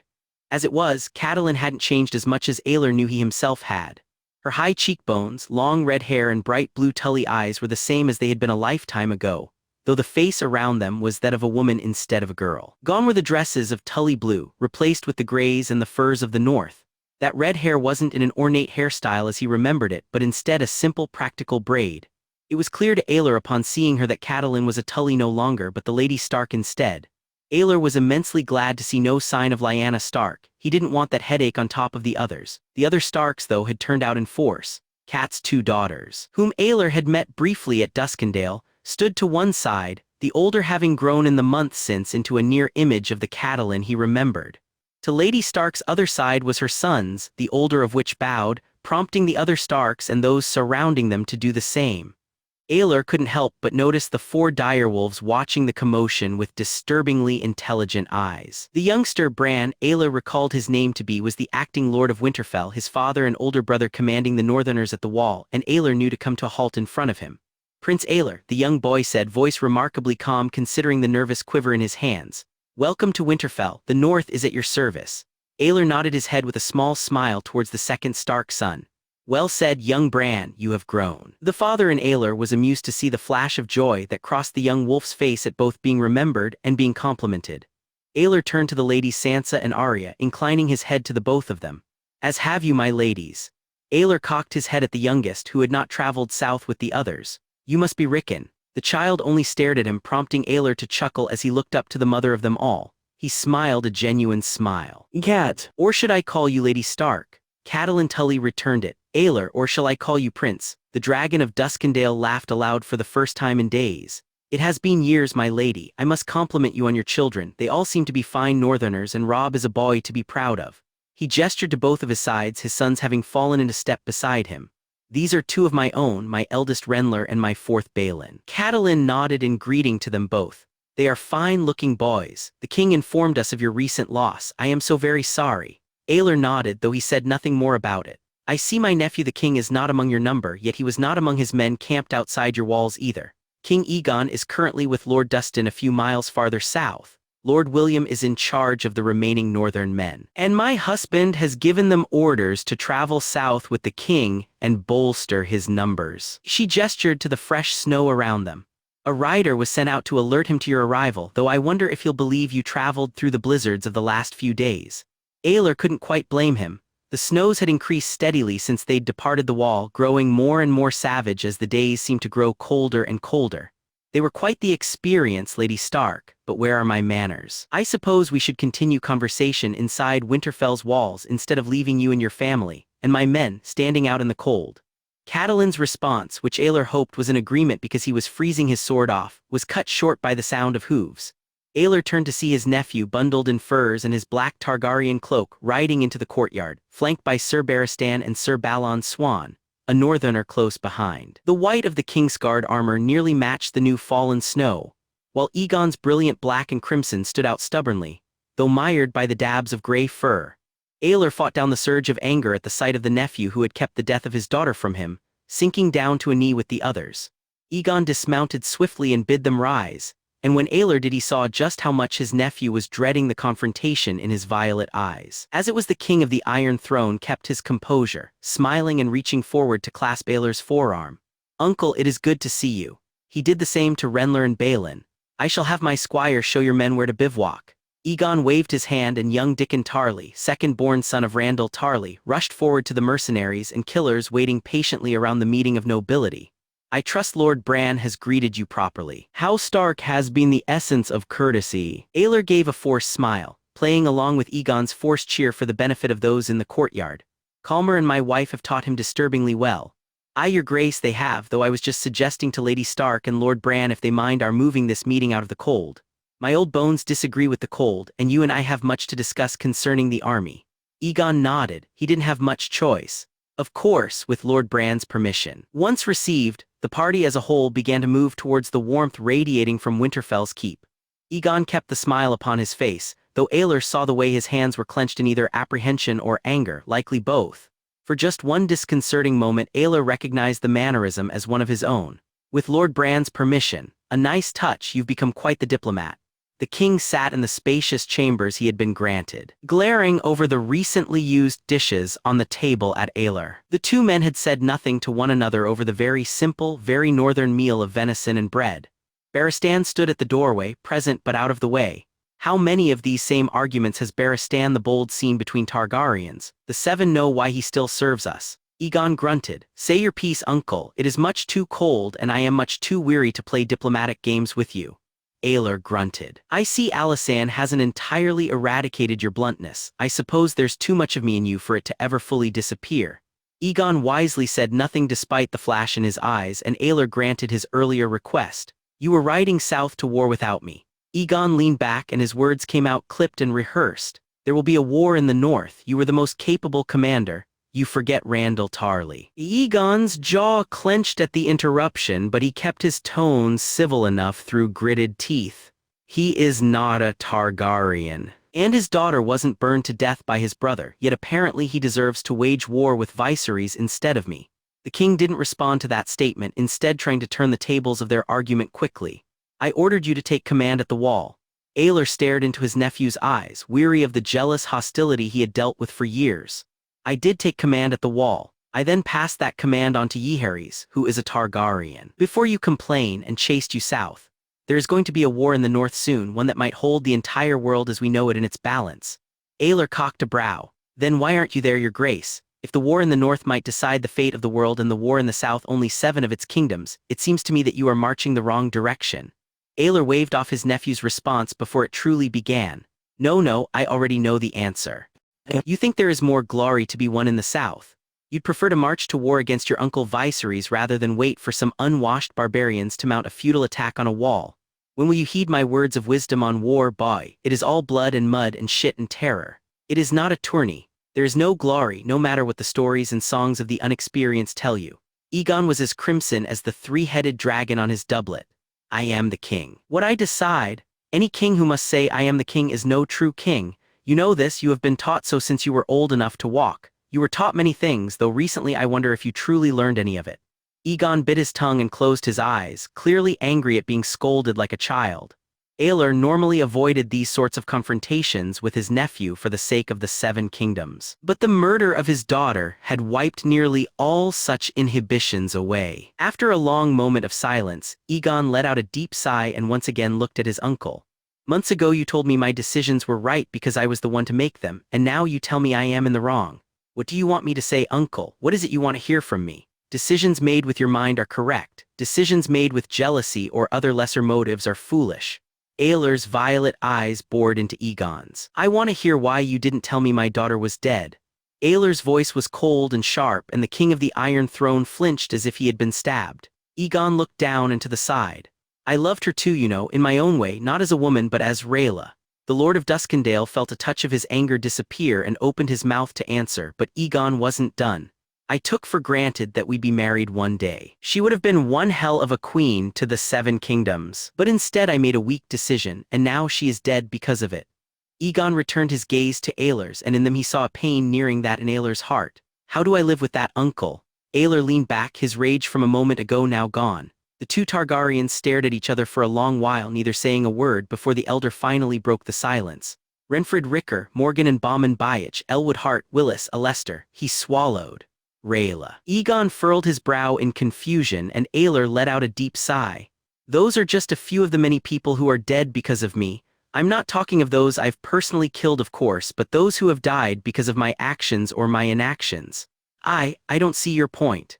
Aelor leaned forward and hesitantly placed a hand on the arm of one who was his son in all but blood. You and I were both laden with the responsibility of thousands of lives on our shoulders from a young age. We make decisions, some good, some bad, and others pay for our mistakes. That is what it is to be a Targaryen, Aegon. That is what it is to wield power. It isn't glory and battle, it isn't debauchery and sin, it isn't purity and the seven or riches and wealth. It is to be in charge of thousands of innocent people who can die because of one small mistake we make. We try to prevent it, but we can't. We do our best for the situation we see. But oftentimes we are wrong. I charged across a ford with 3,000 men. Over 2,900 of them died. I've pondered that ever since. Aegon was watching intently, all hints of hostility gone. Is this supposed to be making me feel better? No, this is to prepare you for what is about to come. The war in the north was rather straightforward. Man the wall and don't let the wildlings or anything else more sinister pass. This war in the south, however, will be nothing like that. You will have decisions, and most of the time you will have no idea which choice to make. That's what your advisors are for. That is what I am for. Men are going to die under your command, Aegon. Maybe Aelor Ricker, maybe Dickon Tarley, maybe even me. You have been trained from birth to be strong enough to handle that. I have faith in you, son, that you will do so.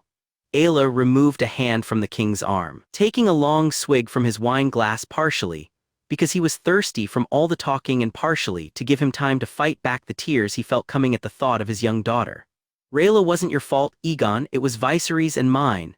Viserys for turning on his family and mine for bungling your regency enough to drive men to betray you. But I made the decisions I did, and I suffered the results, good and bad. And while I would burn 1,000 Lannisports to get my daughter back, I wouldn't change any of the things I have done. I cannot second-guess myself, and neither can you. Aegon took a drink from his own glass, the two most powerful men in Westeros letting another silence descend upon them. The scraps of food on their plates from dinner were cold by the time Aegon spoke again. I am sorry, uncle. I should never have marched south without at least giving you the entirety of the story. You had a right to know, and I do not know if I can win this war, either of them, without you. Aelor smiled a shadow of a smile.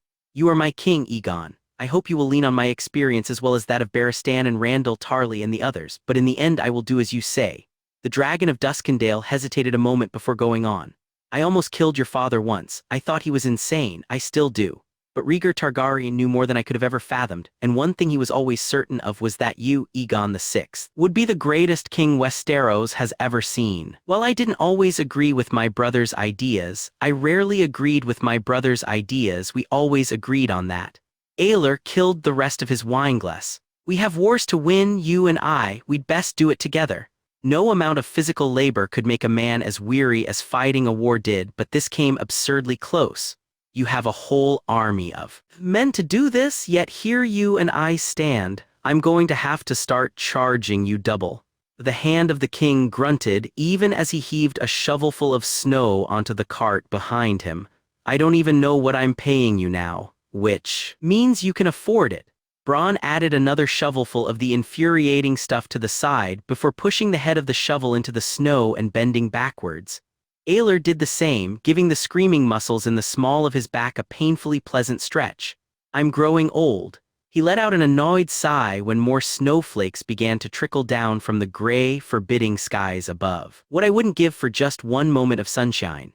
To either side of them worked dozens of men, shovels and mattocks almost playing a rhythmic tune as they bit into the several feet of fresh snow that had covered their work of the previous day.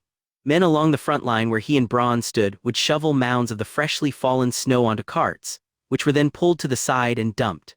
Muscled men with mattocks slightly behind them hacked away at the harder packed snow towards the bottom of what once had been the King's Road, swinging until the slick ice and uneven snow gave way to solid enough ground that the wagons of provisions could move forward another few inches. The ride from the Wall to King's Landing would take several months with an army in perfect conditions. These conditions, however, were anything but perfect, and it had taken King Aegon's forces 5 moons just to reach Moat Cailin. The Seven knew how long it would take them to safely traverse the treacherous swamps of the Neck, even with the slightly built crannogmen as their guides. The snows that had chased Aelor and his retinue to Winterfell had only increased in both ferocity and frequency. Some nights a foot or more of snow would be dumped on the camp, forcing the men to once again clear that which they had the day before.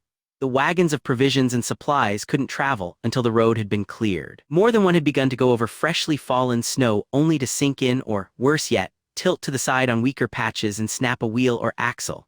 King Aegon had been forced to slow to a grinding, infuriating crawl forward.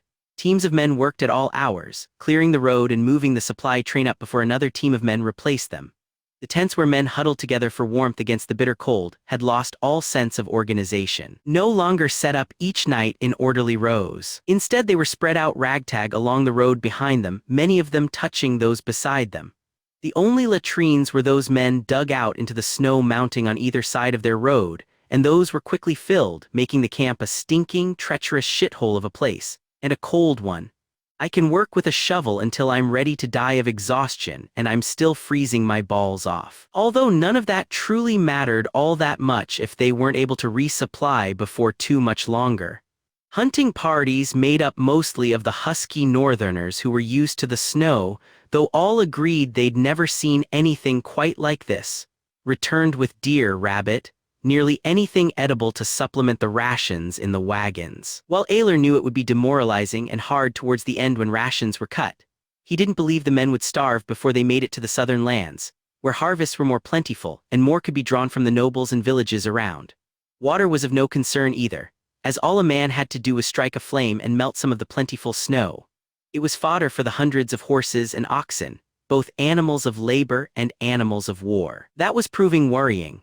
Oats were unattainable here in the middle of a snow-covered north, and most had already been eaten through. What remained was being fed only to the destriers and coursers, warhorses that needed to keep their strength up. The palfreys, drafts, and oxen were being regulated to tree bark that foraging parties stripped off of any trees they came across, while the thick, adaptable oxen were handling the conversion decently enough. Many of the drafts and palfreys were rapidly losing weight. More than one had perished from the cold as well, their hides being used as warmth and their meat roasted and served to the men. If they were held up for too much longer in the forbiddingly cold north, King Aegon would be attacking King's Landing on foot, and if things truly turned sour and more than a few horses started dying, he may be doing it with his belly full of dead man. "Come now, Bronn," the dragon of Duskendale said as he returned to the laborious work ahead of him. "What else would we be doing if not this? A war camp is a boring place when there isn't much war going on." Bronn snorted unamused. "I can think of half a dozen things I could be doing, each warmer than the last." "You're talking about the girls from Moles and Winter Town." "Yes, I'm talking about the girls from Moles and Winter Town. You can't tell me you'd rather be shoveling fucking snow than fucking one of them." Aelor grinned slightly. "I can tell you that, Bronn, but I suppose the idea of a wife is a dangerous one to you." The black-haired sellsword grunted as he dumped another shovelful. "If that wife is hundreds of miles and thousands of feet of snow away, it sure as shit is. Doesn't do much to keep me warm in the here and now, does it?" Bronn stood up from shoveling for a moment to look the hand of the king over. "Man, looks like you could have any one of them for free most like. Even that expensive red-headed one, considering the way she looks at you. The way all women look at you is frankly irritating." Aelor let his grin grow into a full smile at that. He liked Bronn. The man was almost as uncouth as Sir Manfred had been, and he gave zero shits about your gracing or my lording. He simply gave his opinion and did what he was paid to do, no matter what that was. And he had a high aptitude for killing, which was all the better. "You mean the way she looks at all men?" "She's a whore, Bronn. They're supposed to look at men like that." Bronn went back to digging. "Don't ruin it for me. I rather like to think she looks at me for my pretty face. Bronn the Beauty, now that is a name worthy of a song." The two killers bent back to their task. Hours later, as Aelor fell into his cot under a mountain of furs, he prayed to all the 7 gods that Alisanne was somewhere warm, The cry cut through the hot air of the birthing chamber. Alysanne Targaryen stuck her head out of the door, bellowing down the corridor in a tone similar to her husband's command voice. "Emma, hurry with that water." The Queen of the Seven Kingdoms, or as close to one as they had anyway, darted back to her good daughter's side, muscling by one of the birthing women in the process. Alysanne knew the midwife was probably more important than she herself was, but she had given birth to 7 healthy, squalling children. And the child on the way was her first grandchild. A grandmother at 30 and 7, with a child of my own less than a name day old. Renler and Miachella are trying to make me old before my time. None of the women here besides Alysanne, Dany and Miachella herself knew for a certainty that the child being born was in fact a bastard, and none would know if she could help it. Alysanne would gladly throw any who try and claim such down the moon door. Sweetrabin was always chittering on about. Margaery, the fiercely intelligent Tyrell girl, currently crouched on the other side of the birthing bed, and gripping one of Miachella's hands, probably suspected as much. Margaery was much too sharp and Miachella too unpolished at lying for her not to catch the slips and hesitations in the soon-to-be mother's speech. But the Rose of Highgarden had proven loyal to Alysanne and her family, and in her, the Lady of Duskendale felt a small measure of trust. Margaery could have traveled with Lord Tyrion to the western coast and there secured an escort back to the Reach and her kin, but she had insisted on remaining with the royal family. Maybe it was a plot to immerse herself deeper into Targaryen good graces and make herself queen. Maybe it was a sense of duty as one of Daenerys' ladies-in-waiting to remain with her lady. Or maybe it was genuine affection for the Targaryen children. Alysanne didn't know. But whatever the Tyrell beauty's motives, Alysanne was thankful she was here. Miachella had escaped the Red Keep by the sacrifice of Grandmeister Calmer, the giant, disfigured man dying to ensure Viserys lost his most valuable bargaining chip. Alysanne had heard of Davos, the former smuggler who had whisked Elia Martell and others to safety during the sack of King's Landing, but she had never met the man until he, his wife and 4 of his sons, arrived with Miachella at the Eyrie. He had risked everything to fulfill his duty to the crown, and Emma had managed to talk the prickly Lysa Tully into giving his family refuge as well. He had earned it in Alysanne's mind. His 3 eldest sons had died defending the rest of them from Viserys' tracking parties.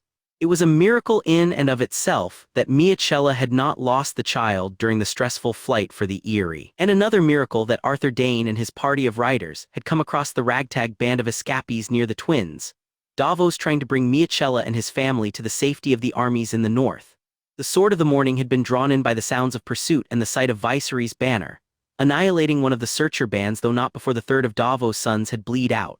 They had arrived in the Eyrie, bloody and freezing, Miachella close to collapsing. Though the languid girl had seemed to recover in the weeks afterwards, the child was still coming several weeks early, and Alysanne wondered if her harrowing experiences were a part of the cause.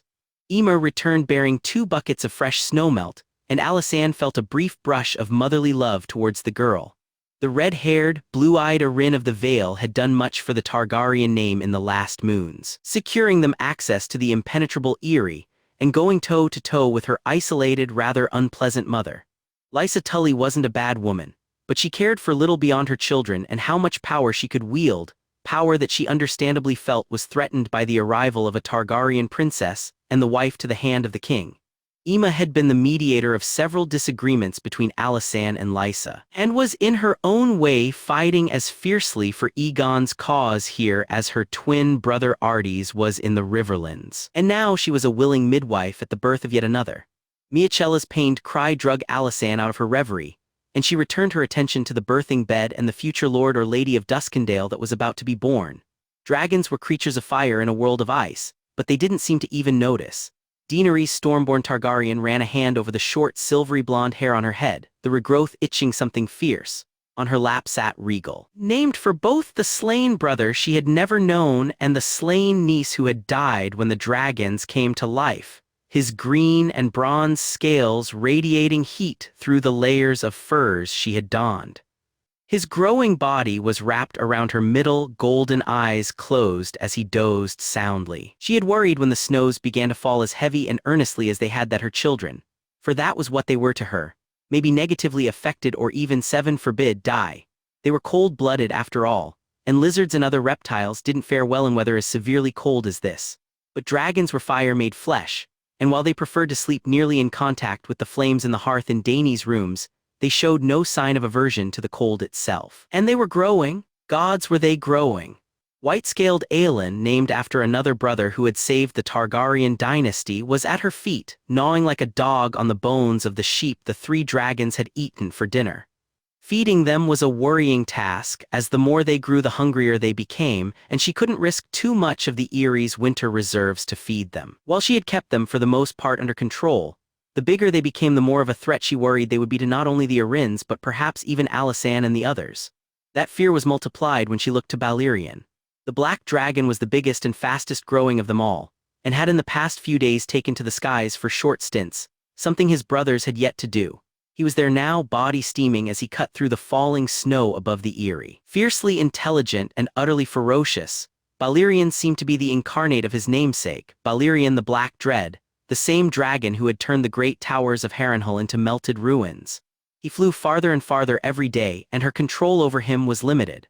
While he always returned to feed and flew to Daenerys' balcony at night to curl around his brothers at the hearth, he was clearly the most willful of the three. Willful enough to start hunting on his own, if the blackened bones of cats and goats found around the Eyrie were any indicator.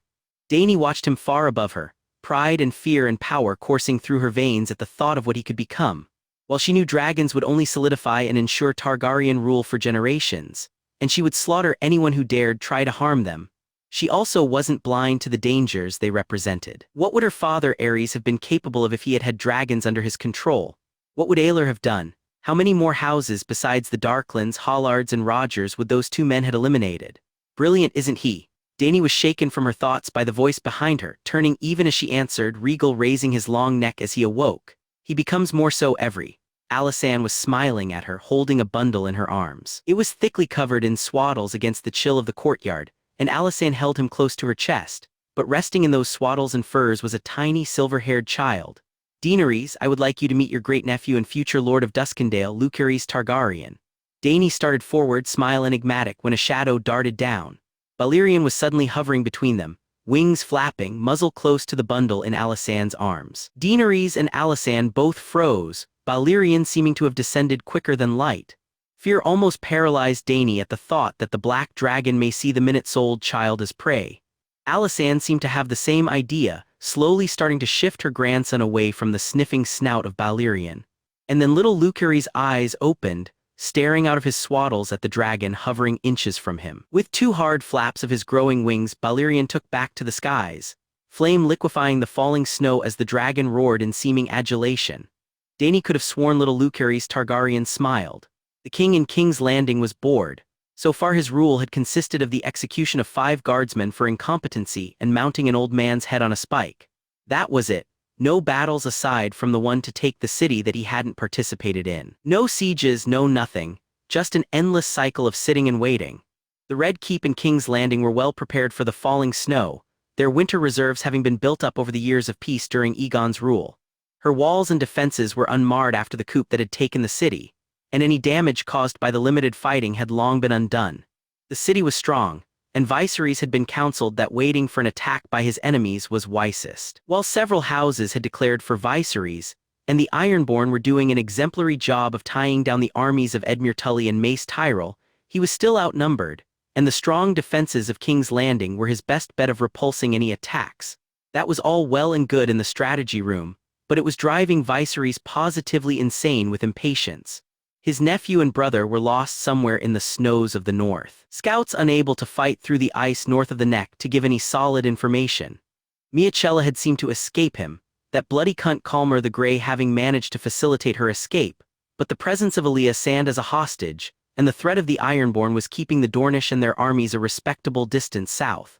Viserys wished to go forward and attack one or the other, pinning one of the armies between his own and the Ironborn. But his counsel was severely opposed, and he could see the sense of it even if he didn't want to. The snows were deep and frequent, and he held the advantage if he stayed in the capital. If he left it, nothing was to stop the Dornish from assaulting or the armies in the west to forget the Ironborn for the chance to destroy him. So Viserys waited, and waited, and waited. Gods, was he tired of waiting. House Payne of the Gold Road in the Westerlands had declared for him, Lord Lorimer never having taken to Tyrion Lannister as his lord. He brought with him 2,000 knights and levies. The Thorns of Blackwater Rush had done the same, Lord Alester and his lands too close to the capital and too far from friendly forces to do otherwise. While his loyalty was certainly circumspect, he was an accomplished warrior and an excellent commander, and he could prove quite useful. The Stokeworths had sworn for him, as had the representatives of young Lady Ermesand Hayford of Hayford. Though both had only done so once Golden Company men were at their doorsteps. While none of that was to be overly trusted, it did secure the surrounding lands to his cause, at least in name. Lord Giles Rossby had remained loyal, but his men were north with the king and his keep had capitulated easily. The old dying man was currently another hostage of Viserys, though he wondered if he should kill him and be done with it. His Kingsguard was 4 strong for now, and he was reserving the other spots for future appointments. He had knighted and named Alester Strong to the order, the lad loyal and deadly. He had also named Sir Gerald Hasty, the brother of one of Lord Andros Buckler's bannermen, to the White Cloaks, a reputed excellent swordsman. It also helped to acknowledge the help the Bucklers and others of Renly's forces had given in securing the capital, playing as much political importance as relevant move for the safety of his person. Will Cole of the Golden Company had been appointed, as had the Jogos Enhai man Enhogo. A head shorter than the average Westerosi men and Bolligid, Enhogo had the pointed cranium of most Jogos Enhai, the result of his people's custom of binding the head of their infants for the first 2 years of life. His appointment was all prudence, as the odd little man was death with the otter blade he carried. The Westeros nobility would scoff at the appointment of such a foreigner to such a position, but this was to be a new world under Viserys, and he saw no need to explain his actions. He had most of his guard, he had his army, and he had his capital. All he needed was his queen, but that seemed to keep getting farther and farther away. So Viserys sat in his chambers in the Red Keep, glaring out at the snow falling in droves around him, and brooded. He was a king now, but for a moment he felt like nothing had changed from his days in Summerhall. Jaehaerys Targaryen was roused by a cold snout pressed to his face and a knock on the door. "Ye," came the muffled call through the door, and Ghost brought him to a higher level of alert by licking his face. The Prince of the Iron Throne gently pushed the albino wolf away, rising to a sitting position and squinting in the darkness. The windows of his chambers showed it to still be dark outside and doubtlessly pouring the snow. The door to his chamber was outlined with a small ray of light, evidence whoever was knocking had a torch or candle. "Come in," the prince called, voice thick with sleep, averting his eyes as the door opened and light streamed in. His cousin Aemon stood in the doorway wearing several layers of furs and holding a torch. His always serious face held an even more somber tone than usual. "You're going to want to see this." He descended the steps of the king's tower some time later, adjusting his sword belt with his direwolf ahead of him and nephew behind, Sir Boren of the Bramsfort waiting at the bottom. Aemon didn't need to direct him, for a gathering of men were huddled in the courtyard beside the gate through the wall, shrouded in thick furs and breathing heavy bursts of steam into the night air. Jaehaerys quickly made his way towards them, sliding between 2 men in the black cloaks of the Night's Watch to the center of the circle. Laying there, blood frozen where it had spread around the mess that had been made of his stomach, lay a man in Targaryen livery. Lord Commander Jeor Mormont, gruff and blunt, filled the Prince of the Iron Throne in. He was drug in behind his horse, tied to the pommel of the saddle. None of the rest of his patrol has come back. Aemon, voice quite spoke from beside him. "It's Lucas Flowers, your grace." Jaehaerys knew that, of course. Lucas Flowers was a bastard brother of Lord Horace Appleton of the Reach. He was a member of Aelor's retinue, though his uncle had instructed him to remain behind with Jaehaerys at the wall. Flowers was an excellent scout, and had volunteered to help keep eyes on the slowly advancing wildling force. Mance Rayder had numbers to be certain, but those numbers took much longer to move than the normal force, especially in the snows that had begun falling. Still, Rayder had had weeks, and the scouts had been reporting he was growing ever closer. Now he was very close indeed. Lord Eddard Stark held command of the Night Fort, having replaced Aelor in the capacity when the hand of the king went south, but Robb had remained at Castle Black with Jaehaerys. The heir to the north looked to have been roused from his sleep the same as Jaehaerys, but he gestured towards Flowers' chest, eyes focused. "He has something pinned to his chest, Prince Jaehaerys." Jeremy Ricker, brother to the dead lord who had been Aelor's finest friend, knelt by the corpse of Flowers, pulling a small blade loose from his chest with a gut-wrenching slunk. Unaffected, Ricker brought the note dutifully to Jaehaerys, who unfolded the bloody piece of tanned animal skin. The words were blunt and to the point, as was the name signed at the bottom. Jaehaerys found his voice, informing the gathering of black brothers, lords and knights around him. "It's from Mance Rayder." Lord Commander Mormont peered close. "What's the bastard say?" Jaehaerys reread the short missive twice for folding it up. He simply says there are things out there that will do worse than this to us all. Hard to imagine, considering the mess of intestines Flowers had become. It was clear he hadn't died quickly. He wants us to send an envoy to set up a parley. Lord Clayton Byitch, he who had rode to glory beside Jaehaerys' uncle during Robert's rebellion, snorted disdainfully. The man is mad, we have the advantage. Jeremy Ricker shook his head. We brothers of the Watch know what he refers to, Lord Byitch. I don't condone siding with wildlings in any way, but it may be worth seeing what he has to say. Sir Boren was appalled at that. And risk the prince in a parley with savages who do this to men? Come off it, man. Jaehaerys was lost in his own thought as the men around him erupted into argument.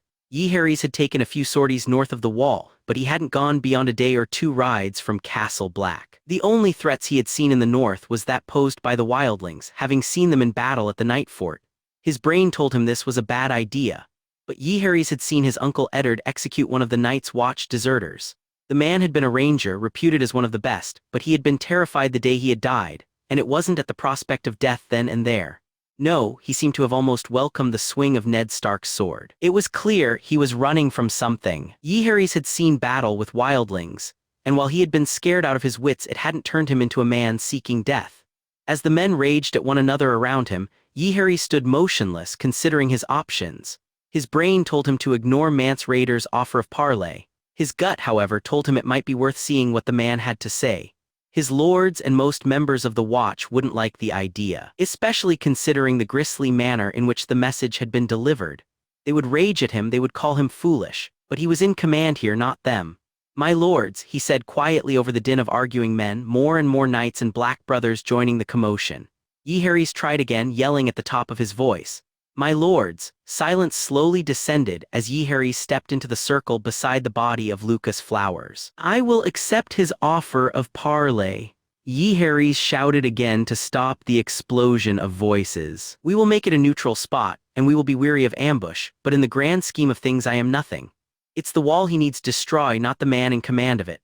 My death or the death of Lord Commander Mormont wouldn't solve his problem, and he knows it, yet he offers parley as it is. I will go north and see what this king beyond the wall has to say. That is my command, and it will be obeyed. Aemon spoke quietly through the angry silence at his cousin's words. You'll have a hard time finding a man to act as envoy after that. The future Lord of the Golden Tooth gestured towards the corpse at Jaehaerys' feet. The Prince of the Iron Throne shook his head. I won't be asking any of my soldiers or the men of the Night's Watch. His mind wandered as it often did to a pair of gray-green eyes set too far apart. He had kept himself away from them and their owner in the months since her capture, but he now looked towards the Grey Keep, where she had been held all this time. I have just the envoy in mind, and she is no man. Jaehaerys had been told months ago that there were hardly ever prisoners at the wall. It was simpler for the few men of the Watch to kill their enemies then and there rather than have to house and clothe and feed them. Besides, any prisoners they did take usually ended up in the ice cells, and those more often than not finished whatever job the Black brothers had started. But exceptions had been made for the wildling girl who Jaehaerys still couldn't name. His uncle Aelor had rode in issuing orders that a proper room be found somewhere to hold the girl, and Sir Jeremy Ricker, who once had been the squire of the Targaryen Prince of War, had been intelligent enough to insist it be far away from where any men were camped, particularly men of the Night's Watch. The Grey Keep was an old building, and in the heyday of the Night's Watch had housed over 1,000 brothers at a time. Now, though, it was nearly in ruins, no longer utilized as a barracks but instead a storeroom. It was there that an old officer chamber had been appropriated for the wildling, and there she had remained for months. Until today, when gray-green eyes were staring at him defiantly from a chair across from his small work desk.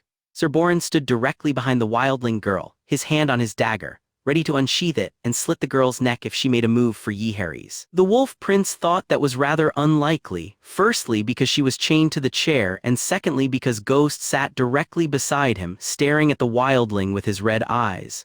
Her eyes kept flickering to the albino as if she expected Jaehaerys to order him to leap the table and rip her throat out.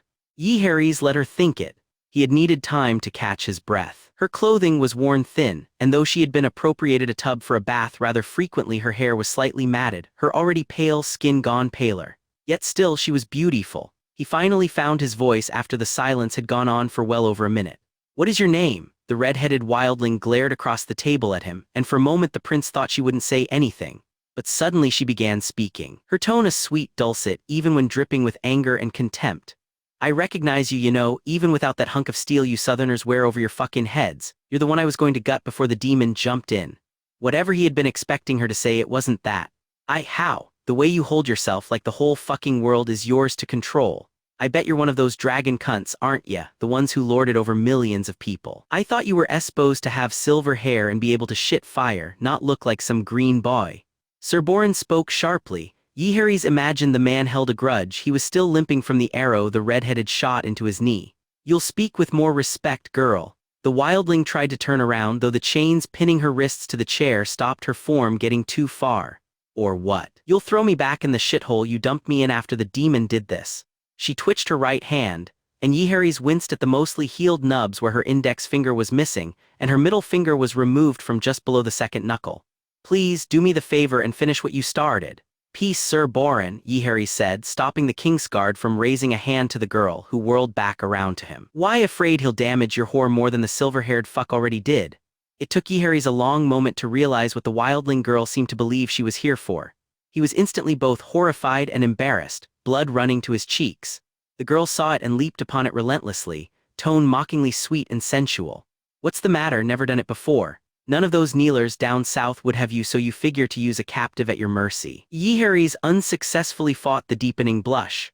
That is not what you are here for, my lady. That seemed to throw her for a slight loop as her face lost its vicious smile. It's not. Being the one with the upper hand, slight as it was, helped Jaehaerys regain a bit of his equilibrium. No, it is not. Now if you'll kindly let me speak more than one sentence at a time, I'll explain it to you. He quickly threw the note he had received the night before on the table between them, still stained crimson with Lucas Flower's blood. He somehow doubted this wildling would be able to keep her mouth shut too long, and he knew she'd speak if it meant spiting him. I received this from Mance Rayder. It was delivered pinned to one of my scouts' chest while his entrails bloodied the snow beneath him. The girl made no move to look at the note on the table, and Jaehaerys suddenly wondered if she had ever been taught to read. The prince quickly spoke again in case she hadn't, the differences in their life stations no more clear than in that moment. He wants to talk, claiming there is something north of the wall that will do far worse to us all than he did to my scout. The wildling's eyes got wide, and for the first time her voice held no scorn or anger. He's right. Jaehaerys nodded. The men of the watch reported as much. I don't know if I believe it or not, but they've told me enough to know I may want to hear what your king has to say. The intelligence in her gray-green eyes was clearly an accurate representation of her mind. You want me to set this meeting up with Mance? Jaehaerys nodded. Yes, I do. She eyed him curiously. I climbed this bloody thing to get away from what I was running from. What makes you think I'll go back? Because if you do, it might well save your people. We're the free folk. Jaehaerys cut off whatever bullshit excuse she was about to give because they both knew she would accept. And you're free to go back and try to save them. They locked eyes for a moment and Jaehaerys took her silence for the yes it was. Sir Jeremy Ricker and Lord Commander Mormont have selected the site we agree to, and it is the only site we agree to. Your king may bring 10 men, I'll bring the same number. If more than that arrives, we'll turn and ride, without hearing a single word. He is to send a rider back under a white flag to inform us whether he agrees to our terms or not. That is the only offer he will receive. If he refuses, he can bash his armies against the wall for as long as he wants, but our men will hold against all he throws at me. I imagine he knows that. He laid a rolled piece of parchment on the table. If Mance Rayder could write, he imagined the man could read. All of it is listed there. Deliver it to your king. If he is truly concerned for the threat you claim is behind him, he is unlikely to refuse. Jaehaerys waved his hand and Sir Boren dutifully released the girl's hands from her bonds. She rubbed her wrists, her movements with her right hand ginger and careful before taking the parchment.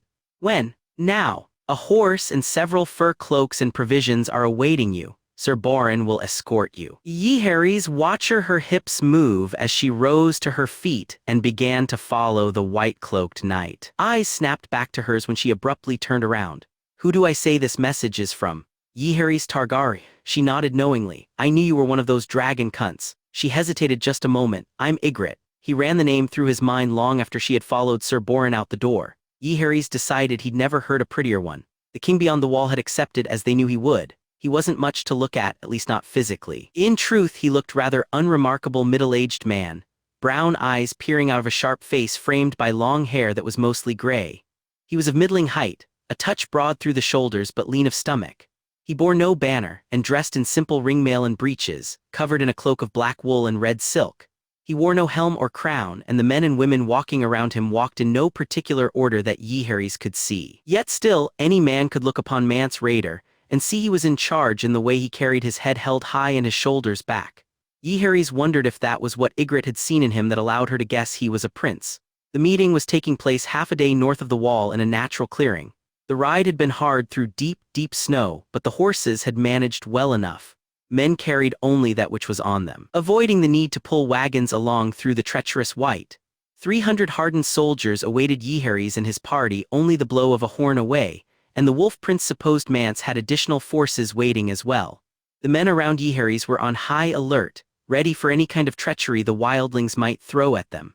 The prince doubted Rayder would have arrived if he intended to dishonor their parley. And as he had told the men the night Lucas Flowers was returned, Jaehaerys was only one man. His death would ultimately mean little to the defense of the wall, whereas his willingness to listen to what Rayder had to say might mean a whole hell of a lot. But in any case, Ghost and Grey Wind flanked the line of 10 horsemen, ears perked. Jaehaerys had no doubt the disturbingly smart direwolves would detect any type of treachery. Lord Commander Mormont grunted as the wildlings grew close. The old bear had a hatred for wildlings that outdated his service to the Night's Watch. The Mormonts of Bear Island had been fighting their incursions for years, but he had insisted he come along with Prince Jaehaerys for the parley. While Jaehaerys worried the prejudice he clearly bore Rayder and his men might alter his judgment, the Lord Commander had willingly followed Jaehaerys' commands thus far, no matter his likely distrust of the prince's youth. Sir Jeremy Ricker was the only other member of the Night's Watch present, and his face was scrunched in the same distaste as Mormont's. Sir Boren had obviously come along, and of course Robb Stark, Jaehaerys wanting both the additional senses of Robb's direwolf and the presence of the heir to the north, in case the unforeseeable agreement was to happen. 5 other of the strongest fighters at Castle Black accompanied them, and his retinue was rounded out by his cousin Aemon.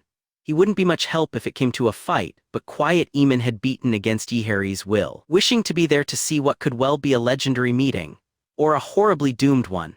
Either way, Jaehaerys was certain Aemon would write every facet of it down. Rayder's retinue was a conglomeration of men and women unlike anything Jaehaerys had seen, growing in differences as they neared. Ygritte was among the number, gray-green eyes on Jaehaerys from the beginning. A big wildling with a mane and beard of red walked closest to Mance. And another man in armor made entirely of human bone was on the opposite side. An ugly, squat woman with the head of a dog on a spear was present, as well as a disturbingly beautiful blonde-haired woman in all white fur. A tall, bald man with an axe the size of Jaehaerys was also there, and the prince recognized his characteristics as that of a Thenn, the cannibalistic wildlings of the far north. The others were variations of massive beards and fur, most wearing trophies on their bodies.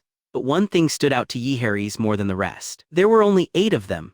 The two sides eyed each other coldly as the wildling party came to a stop 15 feet in front of Jaehaerys, the southerners peering down from their horses and the true northerners glaring up from the ground. Rayder spoke first, eyes on Jaehaerys. Ygritte here told me you didn't look much like a Targaryen. Seems to me she was right, you must be the half-Stark one. Lord Commander Mormont had told Jaehaerys months ago that Rayder had once been a brother of the Night's Watch, serving at the Shadow Tower under Sir Denys Mallister. He had abandoned the Watch less than a decade earlier, so it was of no surprise to Jaehaerys that Rayder had an idea of southern politics. Still, he couldn't afford to show any weakness to Rayder, neither in resolve or character. My name is Jaehaerys Targaryen, Prince of the Iron Throne. Your Mance Rayder. King beyond the wall. Rayder nodded. Aye, that's what they call me. Jaehaerys gestured towards the 8 men and women surrounding him. I believe the terms were 10 men apiece.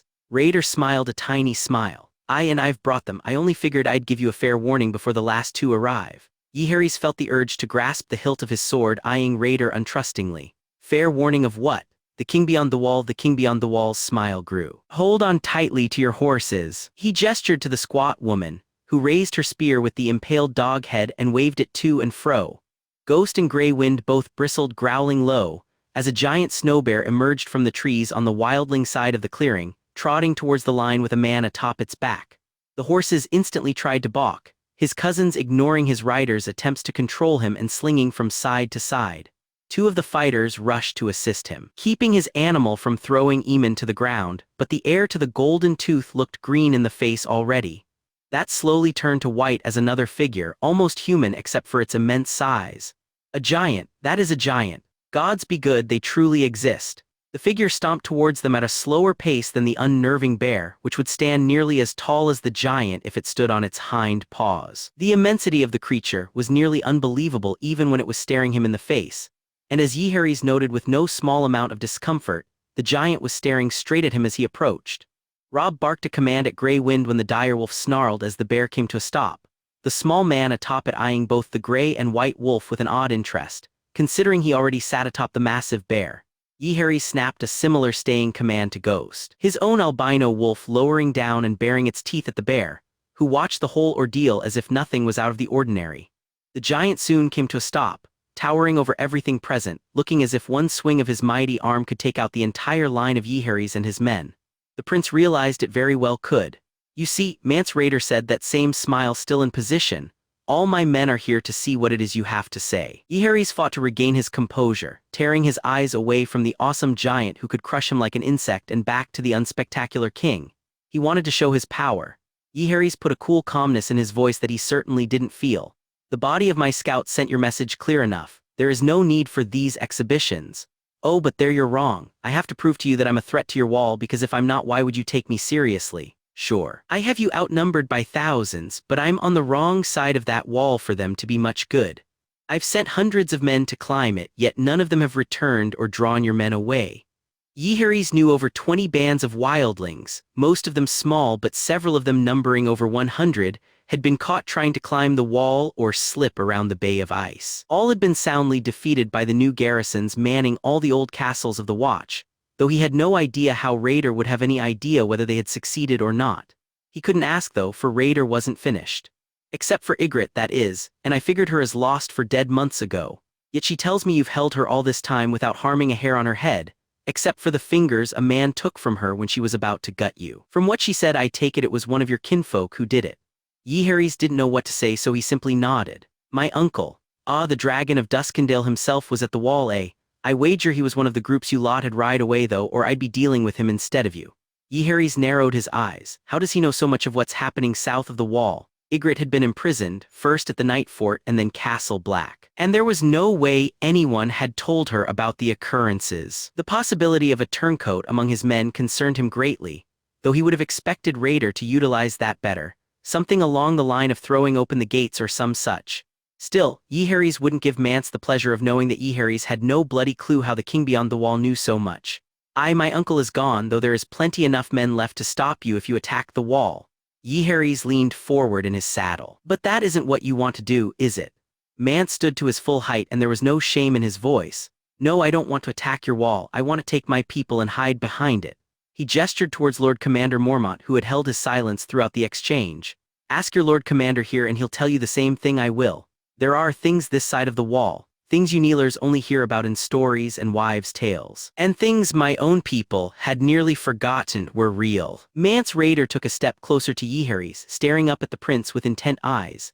"But these wives' tales are back. Entire villages have been wiped out, our own dead coming back to kill more of us. We have to burn our brothers, our fathers, our children, because if we don't they come back and slit our throats." One of the guardsmen snorted and Rayder turned to stare right at him. That would have been my reaction a few years ago, but I've learned in the time since." He looked back at Jaehaerys. "I didn't want to be a king, odd as that might sound to you. I have a wife and a child on the way. I could be as content as any man ever was with them. But my family is threatened by something I couldn't fight myself, so I began to gather the free folk. We fought one another for thousands of years, but all of us here knew we had to stand together against the true enemy. Some of them look as normal as you, save for their pale skin and blue eyes. Nothing stops them for good except fire, and they're growing in numbers.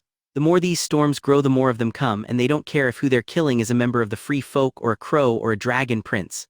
Mance shrugged. "Now my people aren't cowards and will fight anything that threatens us, but there is only so much the living can do against the dead, especially when I have women and children to feed. I want to hide them behind your wall for all of our sakes." His eyes tightened slightly. "But I'll bring it down if I have to." This time several of the men scoffed. Jaehaerys did not, though he found the idea ridiculous. "And just how would you do that? You haven't been able to cross the wall without your people dying, and I've got too many men on the other side for you to take it by force." The prince glanced up into the unwavering stare of the giant. "Even with bears and big men on your side." Whatever characteristics Mance Rayder might have, he took men laughing in his face very well. "There's more to the wall than ice and stone, boy. Magic, old and powerful spells were cast at her raising. I don't rightly care if you believe in it or not, scoff at me if you will, but you won't do any laughing when I bring that wall down on your head. Ask your Lord Commander here about the Horn of Winter. Jaehaerys looked to Mormont, who shook his head. It's an old legend. Talk of a horn that would bring the wall down if it were blown. Horseshit if you ask me. No, Mormont, there you are wrong, I found it. Contempt was clear in the Lord Commander's voice. Oh really, and where was that? Mance reached into a pouch on his belt. At the fist of the first men near the milkwater, buried in a sack full of this. He pulled a small black stone from the pouch, tossing it lightly to Jaehaerys, who snatched it out of the air. Jaehaerys recognized it instantly as obsidian, nicknamed dragonglass. The stuff could be mined in bulk at Dragonstone, though Jaehaerys knew of no true use for the material aside from decoration. I don't know much about whatever that stone is, but I'm willing to bet it has some significance your library might contain. Mormont was unconvinced. And you expect us to believe this horn of yours can actually bring the wall down? 700 feet of ice brought down with a single toot. I don't care if you believe it or not, Mormont. He gestured to Jaehaerys. I care if he does. I need that wall as much as you do, but I won't let my people bleed because you mistrust us. Aemon had silently sidled his horse to Jaehaerys' side, the black-hided stallion with his ears still pinned back from the constant presence of the bear. His cousin leaned close, observing the dragonglass, before speaking in his quiet down so softly that Jaehaerys doubted anyone other than the two of them could hear it. Jaehaerys was having enough trouble as it was. Sam and I have read about obsidian Yi. It's in several of the volumes in the Night's Watch library. Nothing says for certainty exactly what it does, but it seems awfully important. We've been searching all the volumes for more, but we haven't found anything yet. The Horn of Winter is mentioned as well, and the stories claim it will do just what Raider is saying. It's obviously never been tested, but Jaehaerys hunched over closer to him and whispered back. What do you make of all this, Aemon? His cousin shrugged. I don't know if any of it is true, but I do know everything Mance has been mentioned in the library. I don't know if there is truly another threat he's running from, but I don't know that there isn't either. Jaehaerys nodded, raising to sit straight up in the saddle again. What is it you want, Raider? Mance quirked an eyebrow. I thought I made that clear. I want to pass through your wall. And do what once you're there, raid and pillage without a wall to stop you. All I want to do is hide. Even if I believed you, I doubt all your men think the same. What's to stop them from pillaging once they're over there? Are you preparing to kneel and swear fealty to King Aegon? Mance's face became stony. We don't kneel. Jaehaerys nodded. Not when you're above the wall, but all those south of it do, if I were to let you through. I'd expect you to do the same. The king beyond the wall's face didn't flinch. We don't kneel. Jaehaerys shrugged. Then you don't pass. You're the one claiming you need my wall more than you need to destroy it. Mance was quite a long moment. Say we return back north once the dead stay that way. What about then? We both know most of your men won't have any intent of going back once they are south. It seems to me like your options are die north of the wall or kneel. Or, if you truly can, bring the wall down. Jaehaerys leaned forward in the saddle. And then die south of it.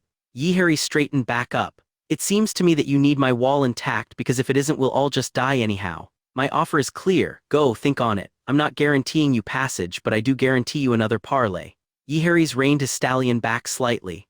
I don't know if you mean anything you have told me, but I certainly know I meant what I said. If you and your chiefs truly care for you people, maybe you'll give me a better offer. Mine remains the same. If you wish to talk again, send another envoy under a flag of truce. I will parley again.